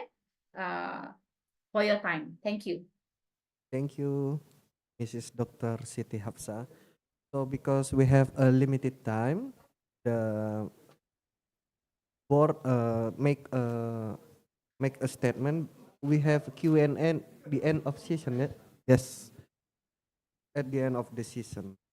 So, Mrs. Hafsa, would you mind to wait another presentation and then going to ask Q&A at the end of the session? Okay. Okay, thank you, Thank you. Mrs. So back to the. Thank you. Okay, please give them a round of applause. All I can say again, that was a wonderful presentation. Thank you, Surveyor Lecturer Dr. Siti Hafsah and Mr. Fahri as the moderator. And to our distinguished speaker, Surveyor Lecturer Dr. Siti Hafsa, I would like to kindly remind once again, to you and to all the speakers, please kindly wait on Zoom after your presentations, as we will have a quick 15 minutes question and answer session immediately following after the last presentation. Thank you for your cooperation. Now let's continue to our next speaker. Let's welcome another moderator. Here we already have Mr. Henry Osimbolon for the second speaker and the third speaker respectively. Mr. Henry, let me read his brief experience. He graduated from Telkom University Bandung, major in industrial engineering, and then he went forward to pursue his master degree in Pajajaran University, major in financial management. His experience in banking companies are very various and respectively sustained. 4 years in Panin Bank as ODP finance staff, and almost 10 years in HSBC Bank working as finance manager. And currently, besides pursuing his doctoral degree in financial management, he serves as VP VP risk management at DBS Bank. Please welcome Mr. Henry Osimbolon. The time is yours.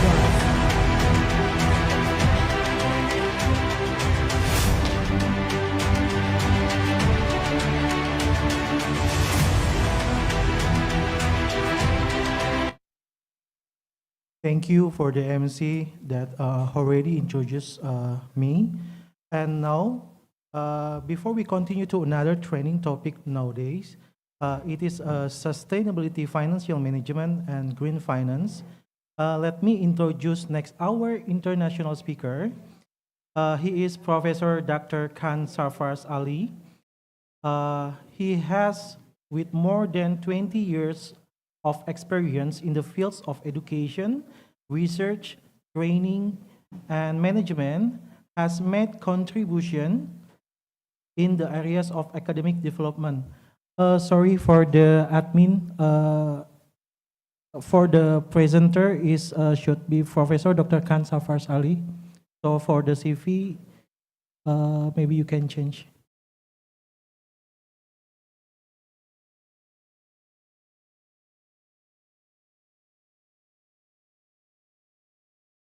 Okay, I continue with the introduction. So Professor Dr. Khan Sarfraz Ali has more than 22 years of experience in the fields of education, research, training, and management, and he has made significant contributions in the areas of academic development. Professor Khan is a PhD graduated from the University Utara Malaysia, UUM, and obtained a Master Phil in Public Administration from the University of Dhaka. And present, Dr. Khan is working as a full-time faculty of Business and Communication at INTI International University, Malaysia. He has vast experience working with government, corporate, UN body, NGOs, MNCs, and other agencies both at national and international levels, Professor. Okay, without further ado, we'll give you the next 25 minutes for Professor Dr. Khan to deliver his presentation, and the time is yours. Please welcome Professor Dr. Khan.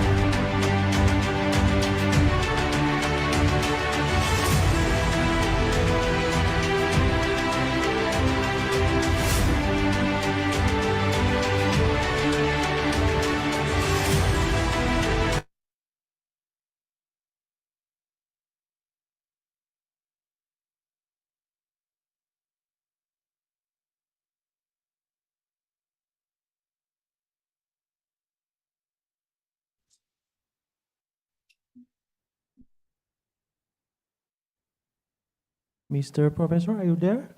Okay. Yeah.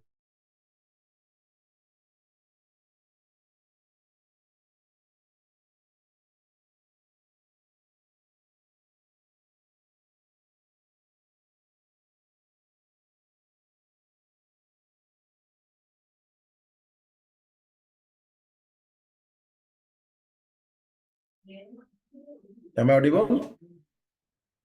Yes, we can see your now.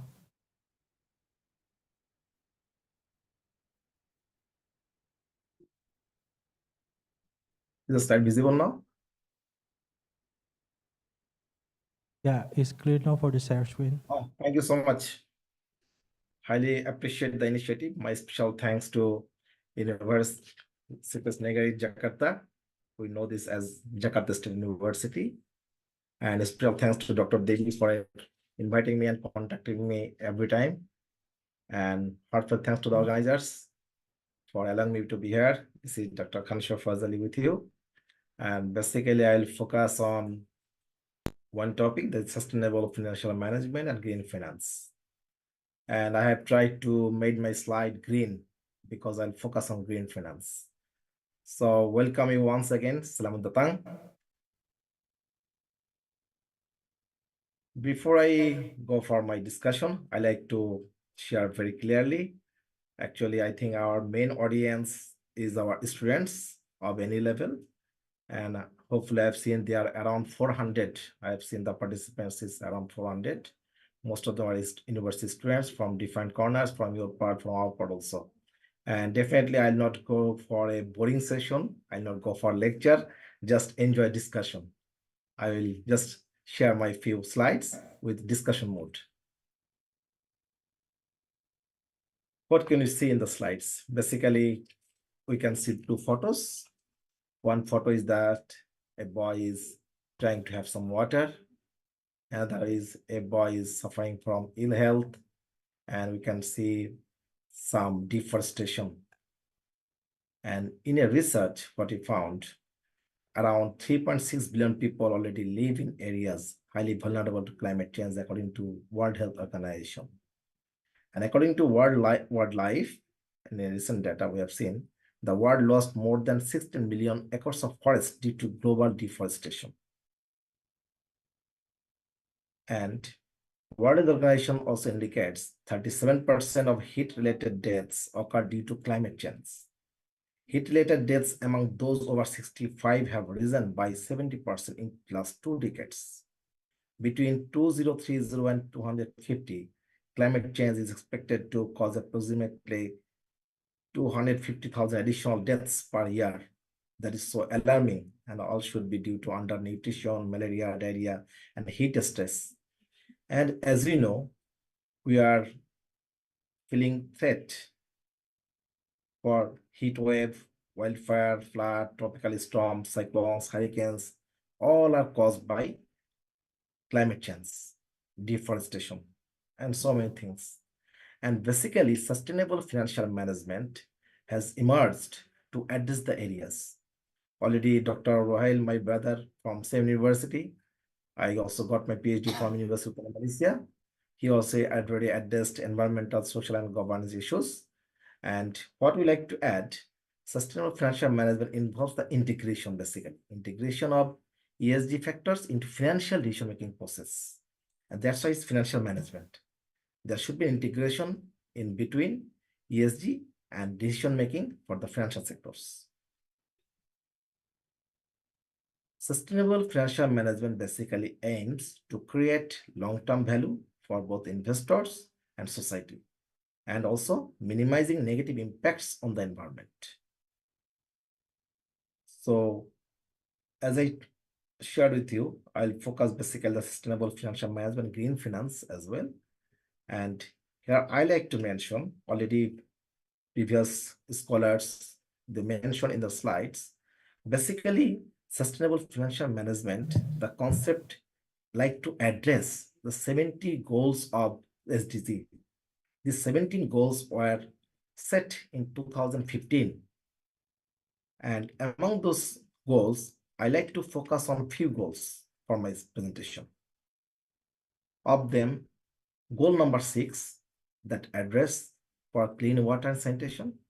Goal number 7, for affordable and clean energy. Goal number 9, for sustainable industrialization. Goal 13, climate action. Goal 16, peace, justice. And goal 17, partnership for the goals. And so far, I believe this initiative, the today's conference, absolutely is part of Goal 17, especially the University Negara Jakarta. They have taken the initiative to address this goal, and that's why we are here. Again, my heartiest gratitude to the university for such topic and allowing me to be here. Basically, green finance is blossoming.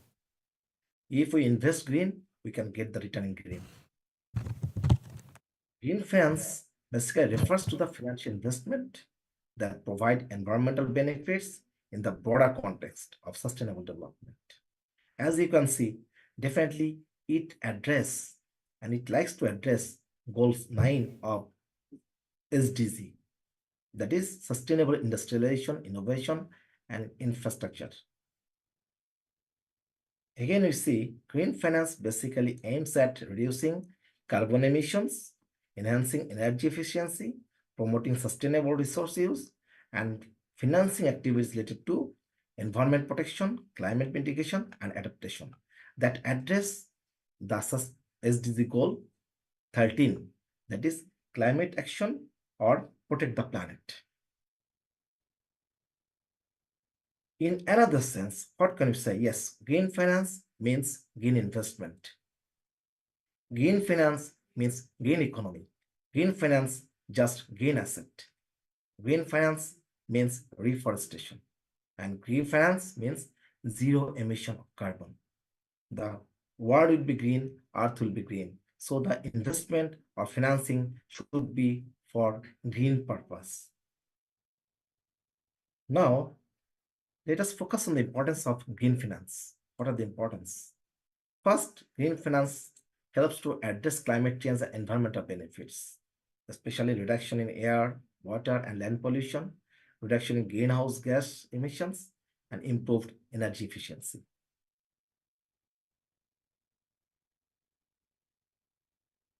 Next, economic resilience, social responsibility, already just have mentioned previously. Our other speakers mentioned very clearly. We have learned about TNB, and also we have seen in University of Uttar Malaysia, we have seen there are few hostels in the name of Maybank, Proton. Definitely these organizations have some contribution, they have some responsibility, and they are doing their role.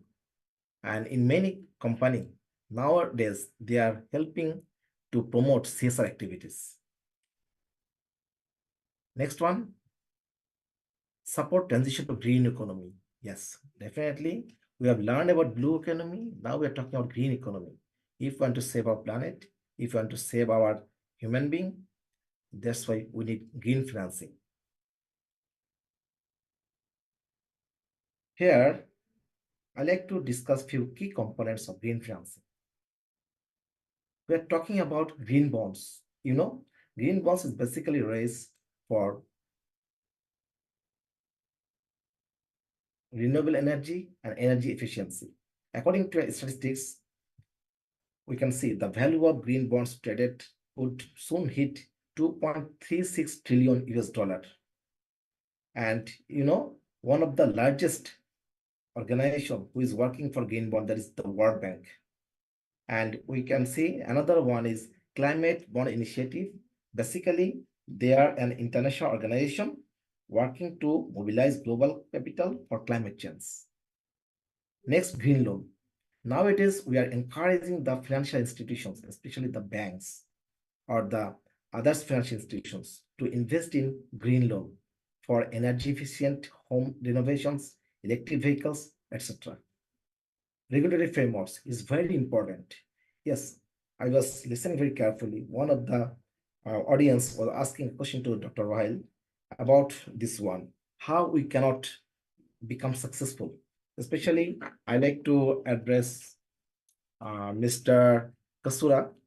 He mentioned very clearly, yes, we have no standard, especially. That's why we cannot control. We don't have this regulatory framework that we like to make this, visible. This regulatory framework is very much important to ensure this green financing. Otherwise, it will not be possible. Next one, investment funds for ESG already mentioned, and risk assessment, very important. Before financing to any project, risk assessment is very much important, especially the financial institutions, the banks, they are always aware if they invest the money, if they invest somewhere, whether it will be viable or not, it will be logical or not. And next one, definitely for the execution part, we need stakeholder engagement. Personally, the investors, customers, all stakeholders, we need that engagement. Here is the statistics. I like to skip this one. Yeah, I like to focus this slide.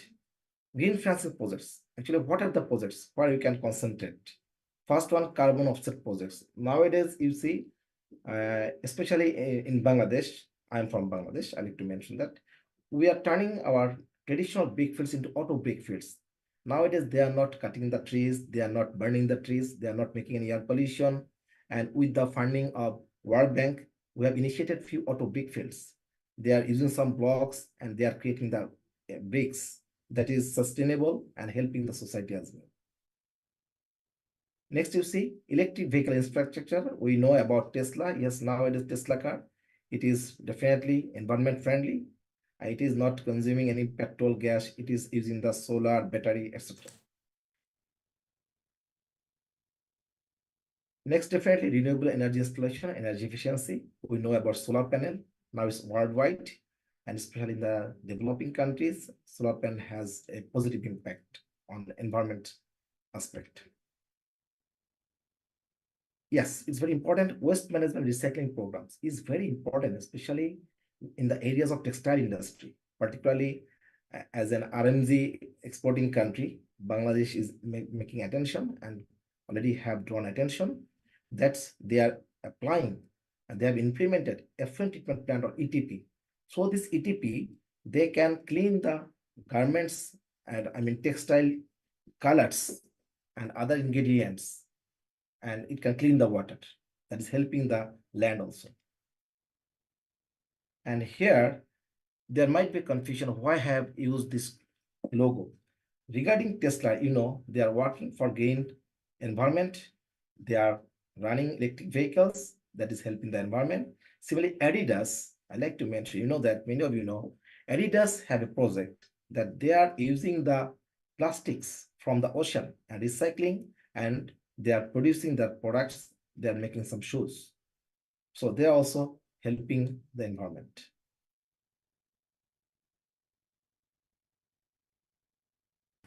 Yes, another project is green building development.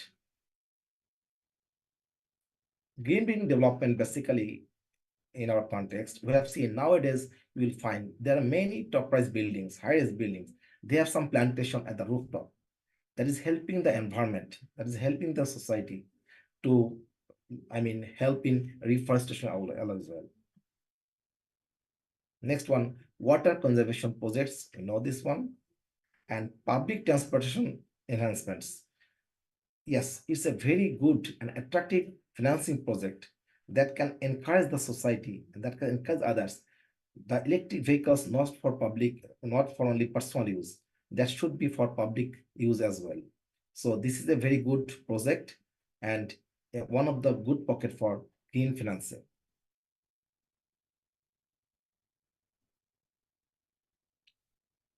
Next one, I like to mention climate resilience project. Yes, nowadays everybody is aware of this because we don't want any more cyclone, hurricane, sudden flood, or health hazards. That's why we are trying to attract the financing institutions, and we like to draw attention for green financing, especially for climate resilience projects. Here I have mentioned two logos. You see, OCBC NISP and IFC. IFC, International Financial Corporation, basically is working in Indonesia, if I'm not wrong, and they are helping for green investment as well.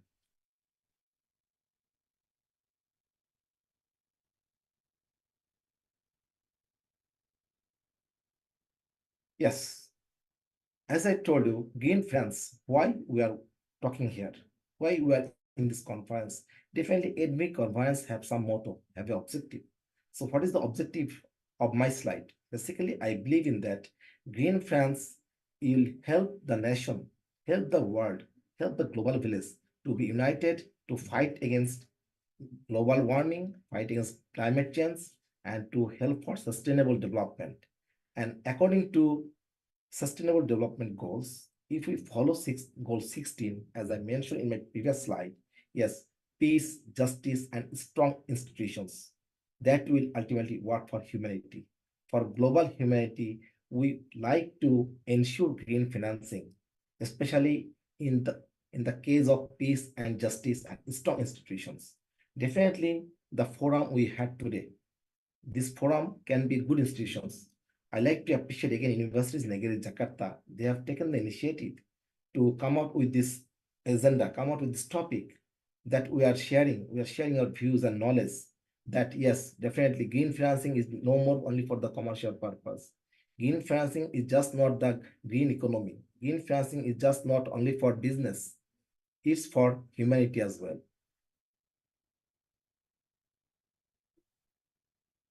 And finally, I like to address yes, partnership for the goals for global peace. If we are aware about global peace, if we want sustainable development, we want to see a green village, green globe, green earth, green planet. Definitely, our addressing should be for partnership. And as we have mentioned, there are many organizations, including World Bank, including other organizations. There are many organizations who are working for green financing. But beyond this, we need to be aware from our own end, like the academicians, like the universities. Definitely, we have a forum. We can address, people like to listen to us. So not only within this seminar, not only within this conference, we like to go beyond. We like to, spread out our message. Yes, let's work for green financing, for the sustainable development and sustainable financial management as well. And that will help us to save our globe, save our art. Sorry, save the planet. Mr. Khan, we have 4 minutes left for your presentations. Thank you. Yeah, thank you so much. Thank you so much for the reminder as well. Actually, I am at the end of my session, and this is my last slide basically. And I'll not kill any time, and I'll have to have more discussion. And thank you so much. Okay, Terima kasih. thank you, Pak Dr. Khan. So, would you mind waiting for the Q&A that we will have after the last presenter of our speaker? So, would you mind waiting for that? Sure, no problem for my side. Okay, thank you, Pak Khan. So, it is the end of the slide of presentation of Pak Khan. So, thank you very much for your insightful presentations that it will bring us a lot for our knowledge and our experience regarding for the sustainable finance. And thank you. I think it is the end of the presentation from.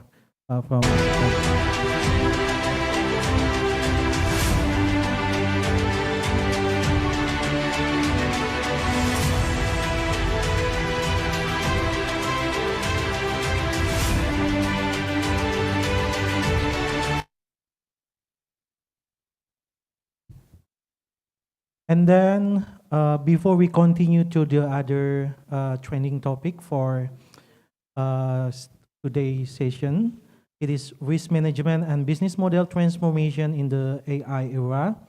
Let me introduce our next speaker. He is Dr. Aksanul Kakon. His career experience is a member of Audit Board of Republic of Indonesia, and then he graduated from Sekolah Tinggi Akuntansi Negara, STAN, and then graduated from Monash University, Master of Business Administration, and he completed his doctoral program in Management Science from Universitas Persada Indonesia, YAI. And we welcome for Pak Asnul Kak. The time is yours.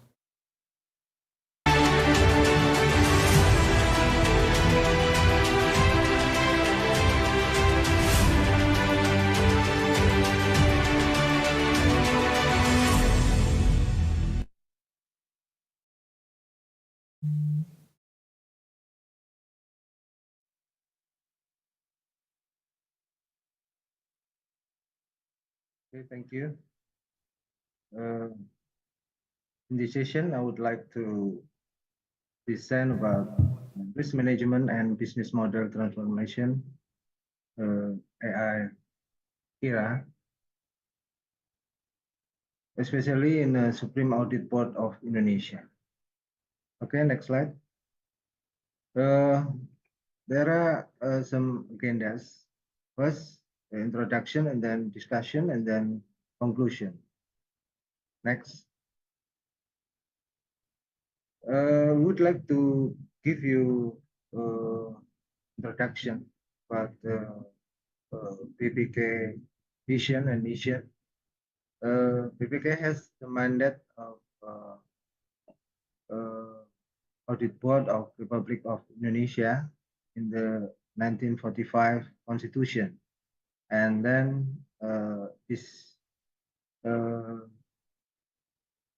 followed by the law number 17 2003 on state finance, and then law number 1 2004 on state treasury, law number 15 2004 on audit of state financial management and accountability, and law number 15 2006 on the audit board. And based on these laws, PPK has vision to be a trusted audit institution that actively contribute to achieving high quality state financial governance, supporting the attainment of national objective. PPK mission, first, to examine the governance and accountability of state finance, providing recommendation, opinions, and consideration. Second, to promote the prevention of corruption and expedite the resolution of state financial losses. And third, to implement transparent and sustainable organization governance, serving a model for other institutions. One of the strategic initiatives to achieve in this mission is the implementation of risk management, intended to create and preserve organizational value by managing risks to support the achievement of the organization. We would like to give you background of risk management in PPK, enhancing the relevance of audit to stakeholder needs. This is the main objective. First, a recommendation of 2015 bureaucratic reform program for implementing risk assessment to enhance supervision. And second, operationalization of risk assessment component as part of the internal control system, as stipulated in the decree of chairman of PPK number 23 of 2011. And third, identification of legal issues and risks faced by the PPK.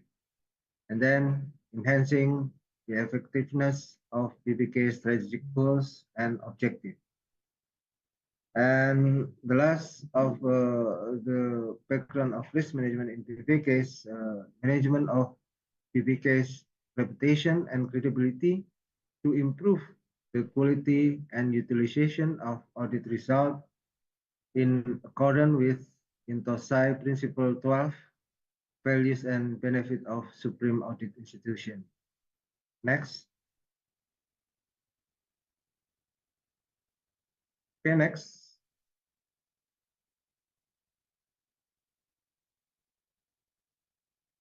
Next, please. Okay.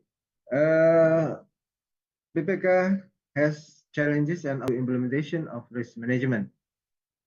First is the policies, guidelines, and risk management standards set forth in SNI ISO 31000-2011 adopted by PPK do not provide a roadmap necessary for developing the implementation of institutional risk management within PPK. And second, the result of independent assessment of maturity level of the PPK internal control system in 2019, which included risk assessment, indicated maturity level below level 3. But now PPK had the level 3 EACM, which was the target for state apparatus performance indicator that year. Next. In this discussion, what the problem in development of risk management application in international practice, we have some reference. First, from Georges Dione, this talk about the modern risk management subsequently evolved after 1955. And then from the Canadian Standards Association published CSA Q 850/97 risk management guidelines for decision makers, followed by a similar publication in Japan and United Kingdom. In 2004, the Committee of Sponsoring Organization of Tradeway Commission, or COSO, released the guide titled Enterprise Risk Management, or ERM, Integrated Framework. Next. And then development of risk management application in international practice. Currently, two widely recognized risk management standards dominate the global landscape. COSO ERM, integrating with strategy and performance, and ISO 31000 2018 risk management guideline. During Intosai 19 in Mexico in 2007, Intosai ratified Intosai Government number 9130 guideline for internal control standards for the public sector. Further information on entity risk management, the standard adopt the ERM integrated framework issued by COSO in September 2004. In 2010, AfroSci published the risk management guideline for Supreme Audit Institution, a document prepared by Intosai Gov 9130. Next.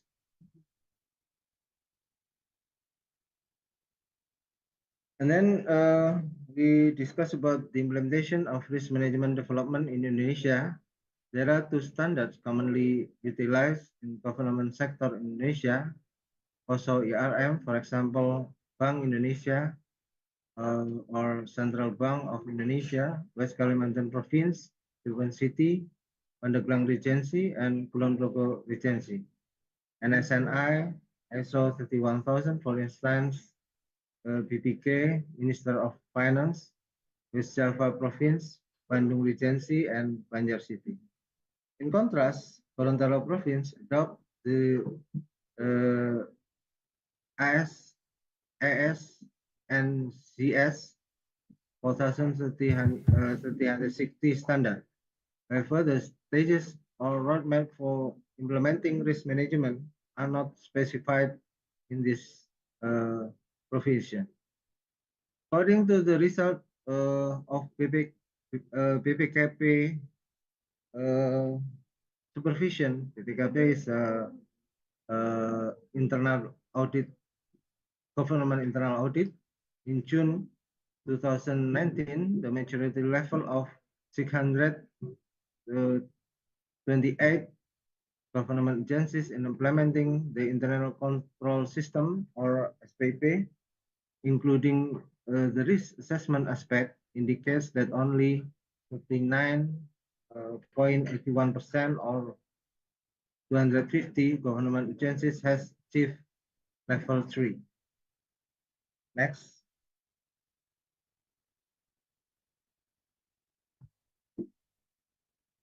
Next, please.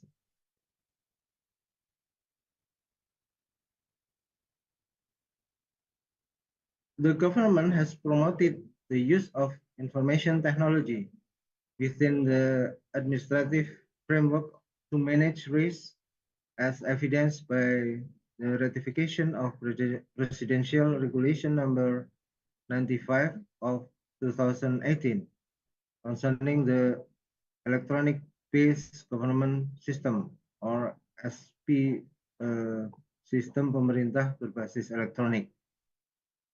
But unfortunately, according to the report on the evaluation, SPBA implementation in 2023 by the Ministry of State Apparatus Empowerment and Bureaucratic Reform, the national SPBE maturity index is not yet optimal, currently standing at 2.79 on a scale of 1 to 5. However, this score is commendable as it has shown a consistent increase over the past 6 years. As you can see in the next graphic, the index tend to increase from 2018 to 2023. Next. And compare with the Southeast Asian countries, Indonesia has a lower level between Singapore, Thailand, and Malaysia. Next. And then the last presentation is talk about the roadmap for development of risk management implementation according to the research series titled Improving Government Decision Making Through Enterprise Risk Management, published by the IBM Center for Business of Government. Douglas Webster and Thomas Stanton outline 6 essential steps for the successful implementation of risk management in the United States federal government. And I think it also can implement it in Indonesia, especially for PPK. These 6 steps are establish risk governance framework, and this is come from the top level of management, and then creative positive conditions. This is very important in developing the risk management in the entity, and integrate risk management, and then maintain risk function.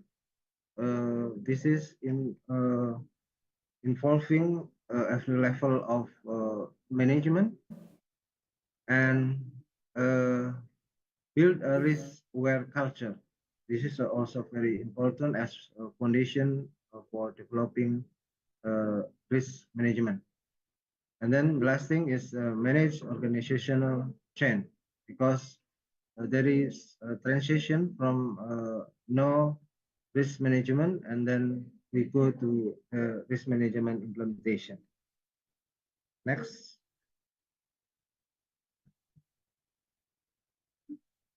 I think that's all presentation for my session, and thank you very much for this opportunity to present in the National Conference Sustainable Business in Artificial Intelligence era.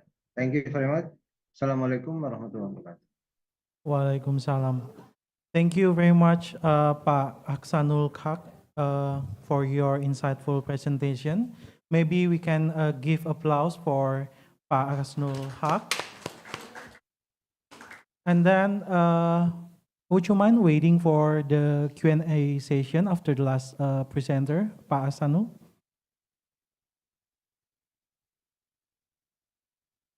Okay, I think I have another. Do you have time for that? Okay, thank you. Oh, okay, no problem. Okay, after this, I will write back to the MC. Back to you, Ms. Putri.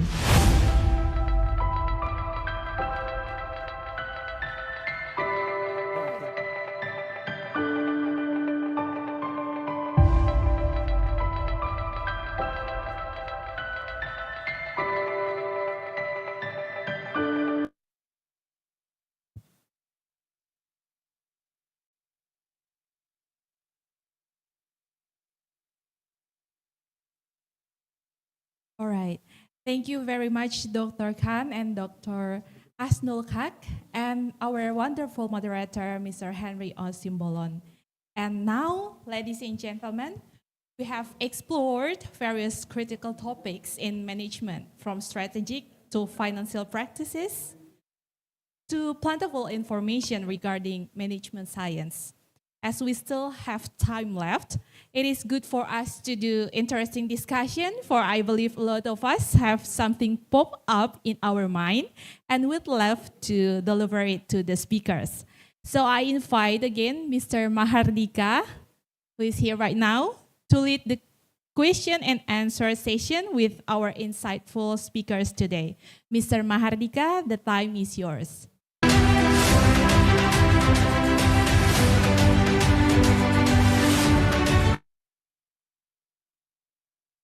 All right, thank you, Miss Putri, for a very warm welcome. And then now we're going to have a Q&A sessions, and I would like to invite our honorable speaker, Dr. Sah and Dr. Khan Savaras Ali, to join us in the Q&A sessions. Are you still there, Dr. Siti and Dr. Khan? Yes, Khan is here. Okay.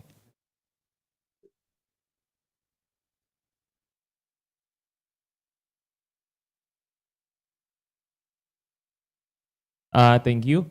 And then I think same for this Q&A sessions. This is an opportunity for the participants to engage directly with the speakers and explore topics discussed in detail. If you have any questions, you can directly ask and raise your hands, and then we will invite you to unmute yourself and ask the questions. Okay. Oh yeah, we have discussions for the next 15 minutes, and we have our first participants. I think we have Mr. Taufik from UNIP Jakarta. You can please unmute yourself, Pak Taufik, and then ask the questions.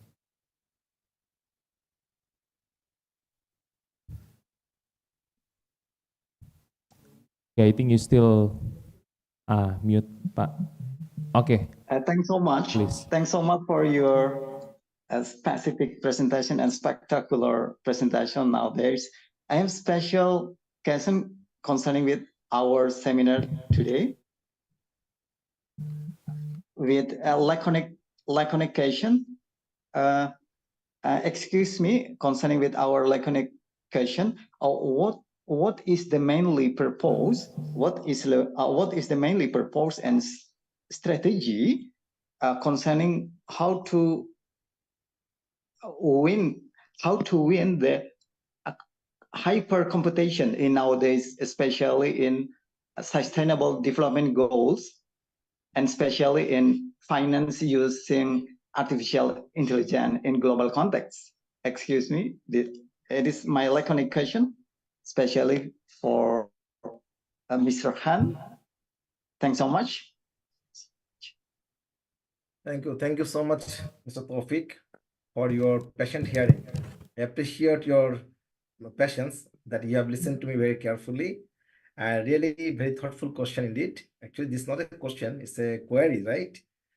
Actually, when you ask some question, we become frightened that I'm applying the PhD Viva again. So it's query, it's okay. We're just sharing our ideas and knowledge. Regarding the strategy, basically what we need regarding the green financing, our first objective, if we short out the objective of this session, what is the objective? Ultimate objective is to make some awareness. Second objective is to basically to know our planet, what is going on around us, what is happening. As you have seen in my photograph, I presented very few photos, and you have more photos, especially in the Asian context, Southeast Asian, and in Asian countries, especially who are the underdeveloping or developing countries. We are facing these climate changes, we are facing these deforestations, facing the results of these hazards. And what we need, basically, we need a community engagement. And last not the least, as I have tried to show in my last slide, we are talking about the global peace, global harmony. But what we need a commitment. Commitment from individual level, commitment from society level, and commitment from the state level as well. Yes, we know World Bank is working, many other organizations are working. few corporate organizations working, few banks are working, what they are doing. If you see very honestly, they are working for the sake of their profession. They are doing their business. They are on their own. But as a human being, what we can do, we can make a commitment. Yes, from our end, we should have a commitment. Like you say, Tesla car. Tesla car is an innovation. But in many rural areas, in many villages, you will see the people are, reserving the rainwater. Have you seen? They're utilize the rainwater. Rainwater is drinking. They're drinking the rainwater. It is one of the awareness. And if we can, address or we can add some intelligence, some technology, they'll get more benefits. And here is the question of AI. How AI will work?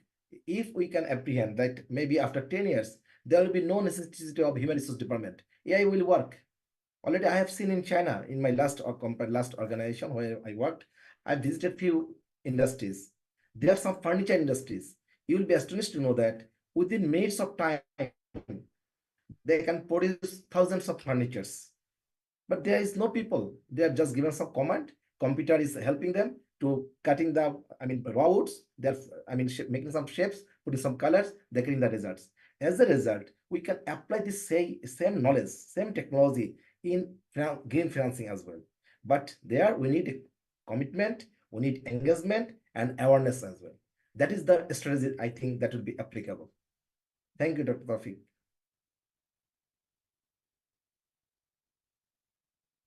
Okay, thank you, Sir Taufik, for the questions and the answers, Dr. Khan. And then we will move for the next participants. We have here Pak Rudi Irawan Gunarto. Sir Rudi, are you there? If so, please unmute yourself and ask the questions for the speakers. And maybe can specify to what speakers you ask. Thank you. Okay. Thank you very much, the moderator. I would like to ask a question to Ibu Siti Hafsah. Assalamualaikum. Ibu Dr. Siti Hafsah. Waalaikumsalam, Pak. Yeah. How are you? Yeah, fine. Hope you are condition. Okay, thank you. My question is about leadership. Yeah, it's quite interesting for me to know about leadership.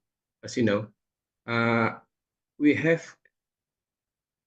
superior team in a company, especially in the private company. We are talking about the private company. There is a director, there is a staff, and also maybe subordinates. And when we are talking about leadership, we need they align with what we need as a leader. But sometimes they just don't get aligned. They don't understand what we mean about everything should be done perfectly and good condition. Sometimes they don't understand. And what we have to do when we find that our team, our staff here, we are talking about the staff, when they don't understand what we want them to understand us to make this company in a good condition, in a good, perfect, align with the leadership for the president director or also the leader. But sometimes they just don't understand what should we need to do for them, especially for this staff, yeah, the law staff. And second question is about when you were talking about the Malaysia, the condition of the Malaysia, it is very good for me to understand that in Malaysia about leadership and also the government, I think there is a slightly minimum kind of distortion about we are talking about the corruption, yeah, corruption here in Indonesia. It's quite different from Malaysia. As you know, we are Indonesia. There's a lot of kind of similar to kind of what we say corruption. When we are talking about the leader here, our government, what should the government do? The things that they should do align with the reduction of the corruption here in Indonesia, especially in Indonesia, according to your experience, Ms. Ibu Siti Hafsah. there's two questions from me, number one and number two. Thank you, Ibu Siti Hafsah. Assalamualaikum. Okay, thank you so much, Pak Rudy, for the questions. So I repeat again, for the questions, number one is on the leadership, is how we want to have a good employers so they can align with our mission and visions of the company, is it? Pak Yeah, that's right. Yes. First thing we need to know as a leader, what I mentioned before, we need to be an example to our staff. That is the most important. And then as a leader, we are dealing with humans. We are not dealing with robots. So we need to know some of the leader is some kind of like leader and boss is maybe like if you want to be a leader, you must guide all the employees to be go growth with you, with the companies. So don't leave any of the staff behind. So what you need to do as a leaders, you need to make sure that you are dealing with the humans and you need to know their capabilities because not everyone can contribute 100% as what you want in the company. Each of the person, they have their abilities, their expertise in the different area. So first, as a leader, you need to understand which team can be a success for doing the marketing job, for example. Which team can be success doing the management task. Maybe some of the team, they are very good on promoting, dealing. So you need to know your team first. Then you can delegate the work. So you don't put all the stuff as one generals, like it's not like a robot. If robot, you can put all the commands. So everyone, you need to fulfill all the commands. But as a human, you need to know your staff first. For me, as a leader, first you need to know your character of the staff, and then once you want to deal with them, it must be on their excellence opportunities of talent. So if your staff is good on presentations, you ask them to do more on the presentations, on-site project, something dealing with clients. But if your staff is very good on designing, so they don't want to deal with clients, so they're more on the task related to design, maybe on the ideas, innovations. So that is how actually be a leader. You need to know your staff. And then the first thing, don't be too bossy. And then you as a leader, you also have the positive and negative characteristic. But don't be too bossy because we are dealing with humans. So we need to have the ethicals, the empathy, and we need to show the example, the good ethics. So if you can combine all these points, of course, your staff will be very loyal to the company. And then the staff will be do everything for the boss. And then the staff will be 100% committed to the works because they have the, like we call as a, they have that what we call as a loyalty relationship between the boss, the leaders, and also the staff at the lower levels. So we need to cater not only for the purpose of profit, but also on the socials, on the empathy, because we are dealing with humans. Okay. And then number two, in terms of corruptions, this is very hot issues actually. In Malaysia is not, I'm saying that there is no 100% clean. There is no corruption. They still have a corruptions. And then corruption is not on the money matters. The corruptions can be not only for money matters, but also, for example, if you are not integrity, because corruption is deal with integrity, with the core value of yourself. So if you want to be a good staff, a good leaders, you must know your value, how you value yourself. So that is goes back to your religions, and then goes back to how you've been raised up, and then how your community, your environments, your circles, your friends, that will contribute on this element to be on the integrity, accountability, responsibility issues.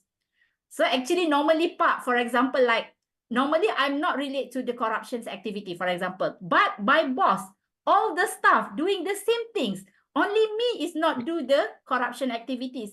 So what should I do? So you need to stick by your value. If you have a good value on yourself, you are raised up from kids until your age of 30, 40, 50 years old. When you work, the value will comes on your souls. Your souls, the value, you need to know what is the best for you, because all the actions from any stuff is based on your choice. That is your choice. You have a choice whether you want to do the corruptions or you don't want to do the corruptions. No one can push you. Might be some of the posts that can push you, but the final decision will be yours. So it depends.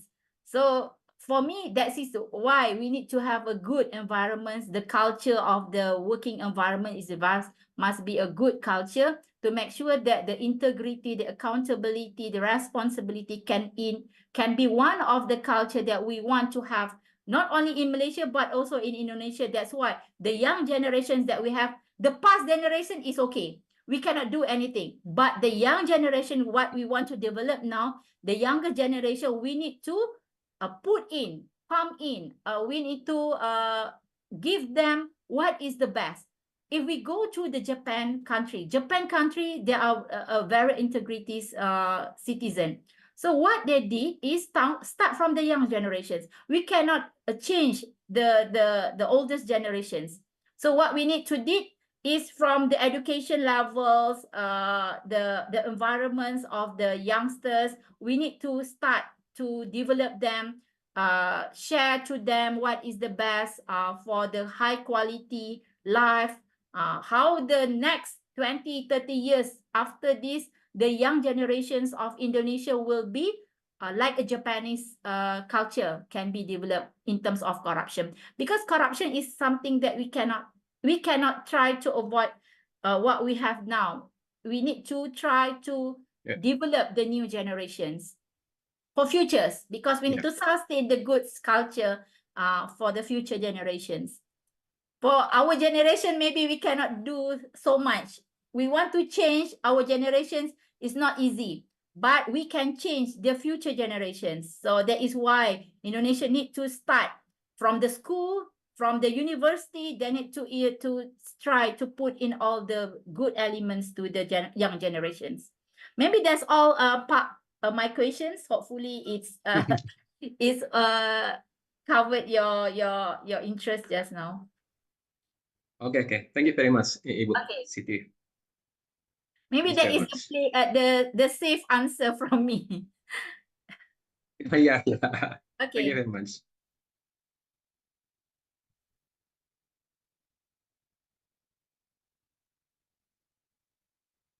Okay, thank you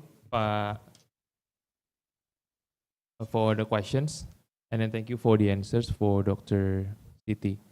And then we have, I think, another presenters. We have Mr. Irzan Supriyadi. I think due to the limited time, this is the last questions we have here. If you can hear me, Pak Irzan, you can unmute yourself and ask the questions on the Zoom sessions.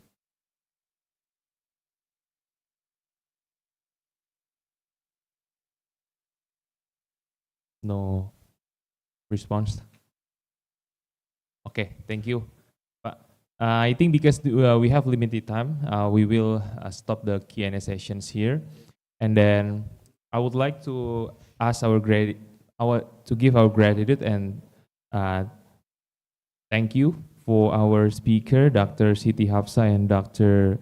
Kan Sabaras Ali, and also Dr. Aksanul Ak. They already not in Zoom sessions, and we would like to share our certificate of appreciation we have here for our honorable speaker. Maybe the admin can show.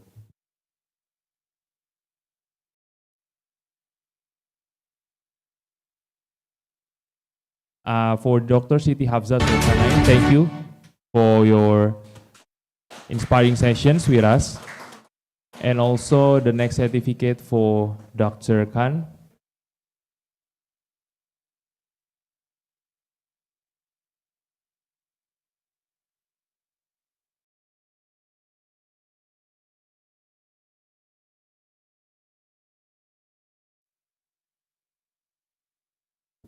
Okay, Doc.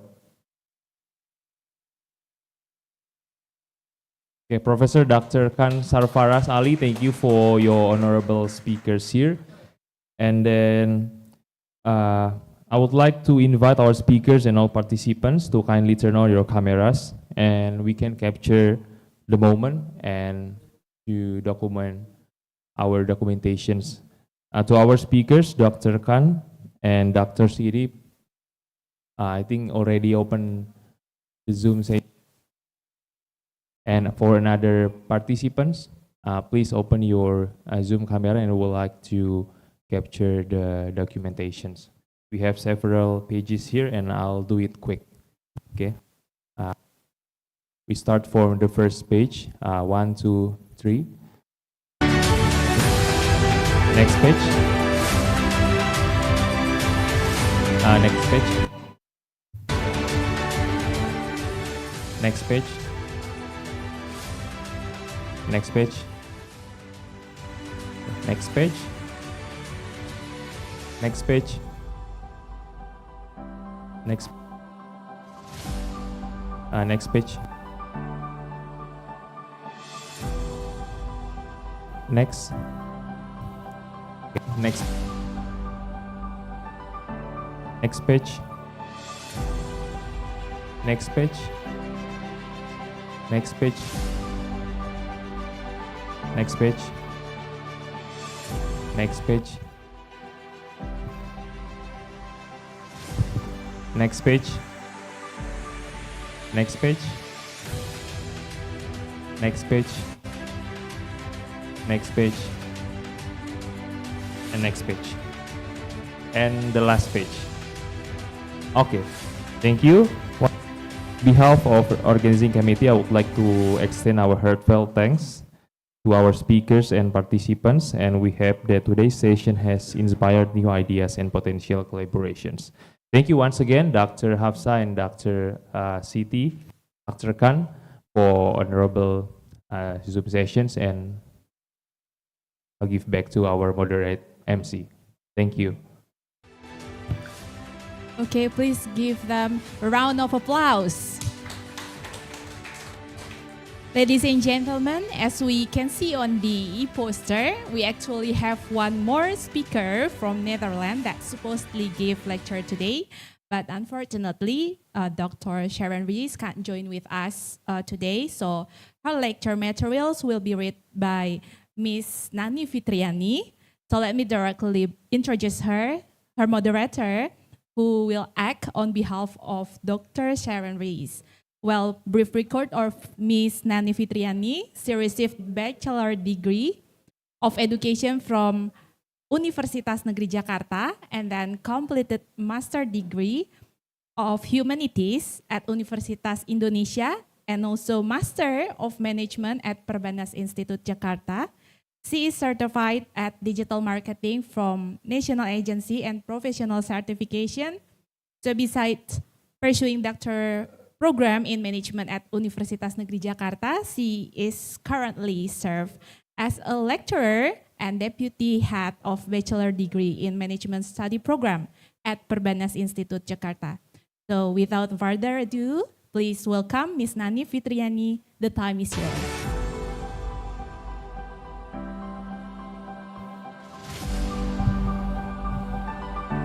Thank you very much for such a great introduction. Again, thank you very much for such a great introduction, Ms. Putri. On behalf of the committee, I'd like to say sorry for the inconvenience because one of our speakers cannot join us today because of technical problems. Let me then read the PowerPoint that has been prepared by Dr. Sharon Rees. Actually, Dr. Sharon Rees is from Netherlands and he is an expert of agronomist and digital marketing. The title is Technology and Innovations in Marketing Sustainability. Okay, let's see the first slide. We have this is the reasons why technology and innovations in marketing sustainability. Next slide. Yes, please next slide. And now sustainability is one of important factors in all things, in all industry, including marketing. Okay, next slide.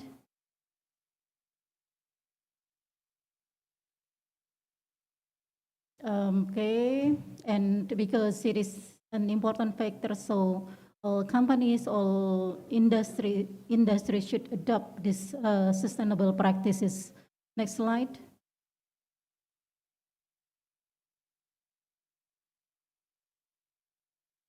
And then this is the reasons why.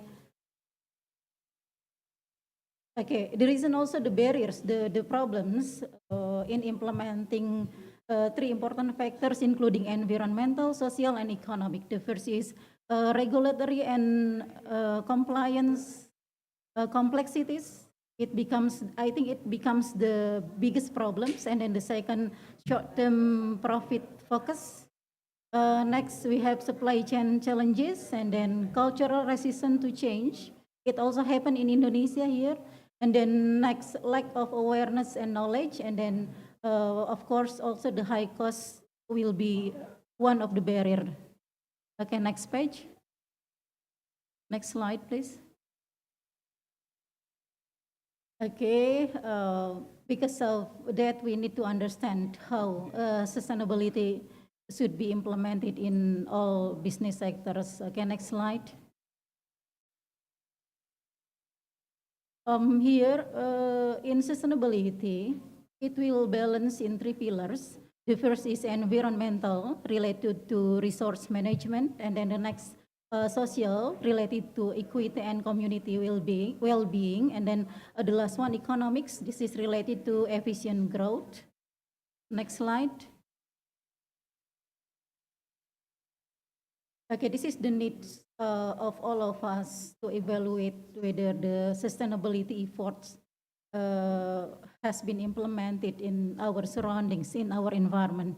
Okay, next slide. Also some important things here that should be decided, such as reports and metrics, social responsibility, certifications, supply chain practices, environmental impact, and stakeholder engagement. Next slide.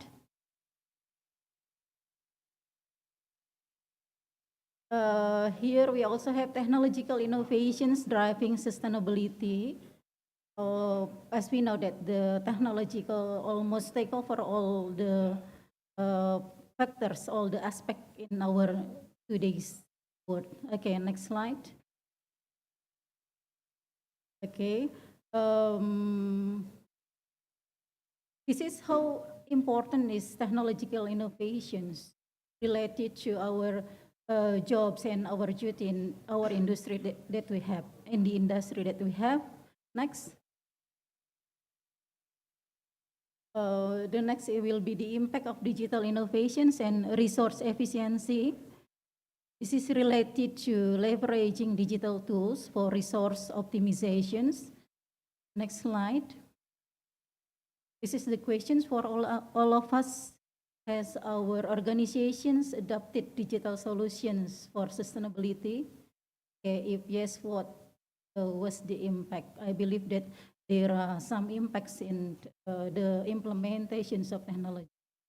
Okay, the next slide will be about AI in sustainable marketing. There are three important things here. The first, AI-driven consumer insight, and then real-time campaign optimizations, and then supply chain transparency. Next slide.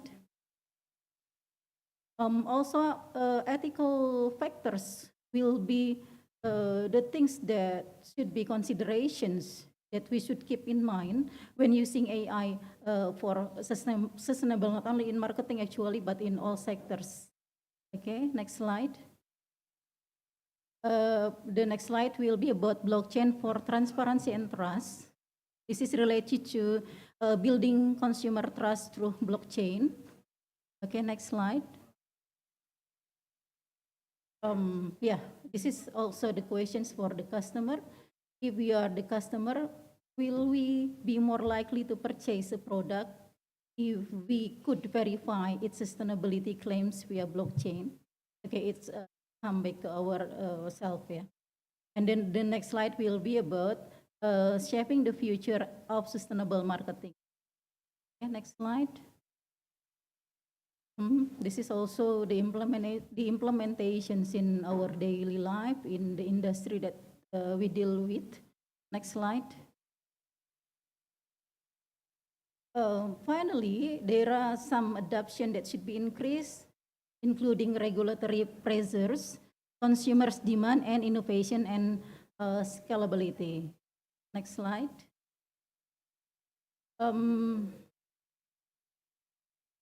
Actually, this slide will talk about influencing consumer behavior towards sustainability related to making sustainable choices accessible and desirable. Okay, next slide. Okay, this is case study. We have Unilever, IKEA's, Patagonia's, and then maybe around ourselves. Yeah, next slide. Okay. This is navigating the road ahead. Okay, next slide. Okay, I think that's all the PowerPoint presentations from Dr. Sharon. Again, I'm so sorry on behalf of the committee for this inconvenience. Thank you very much. And I hand back the session to Ms. Putri. Okay, still, please give round of applause to Ms. Nani. Thank you so much, Ms. Nani.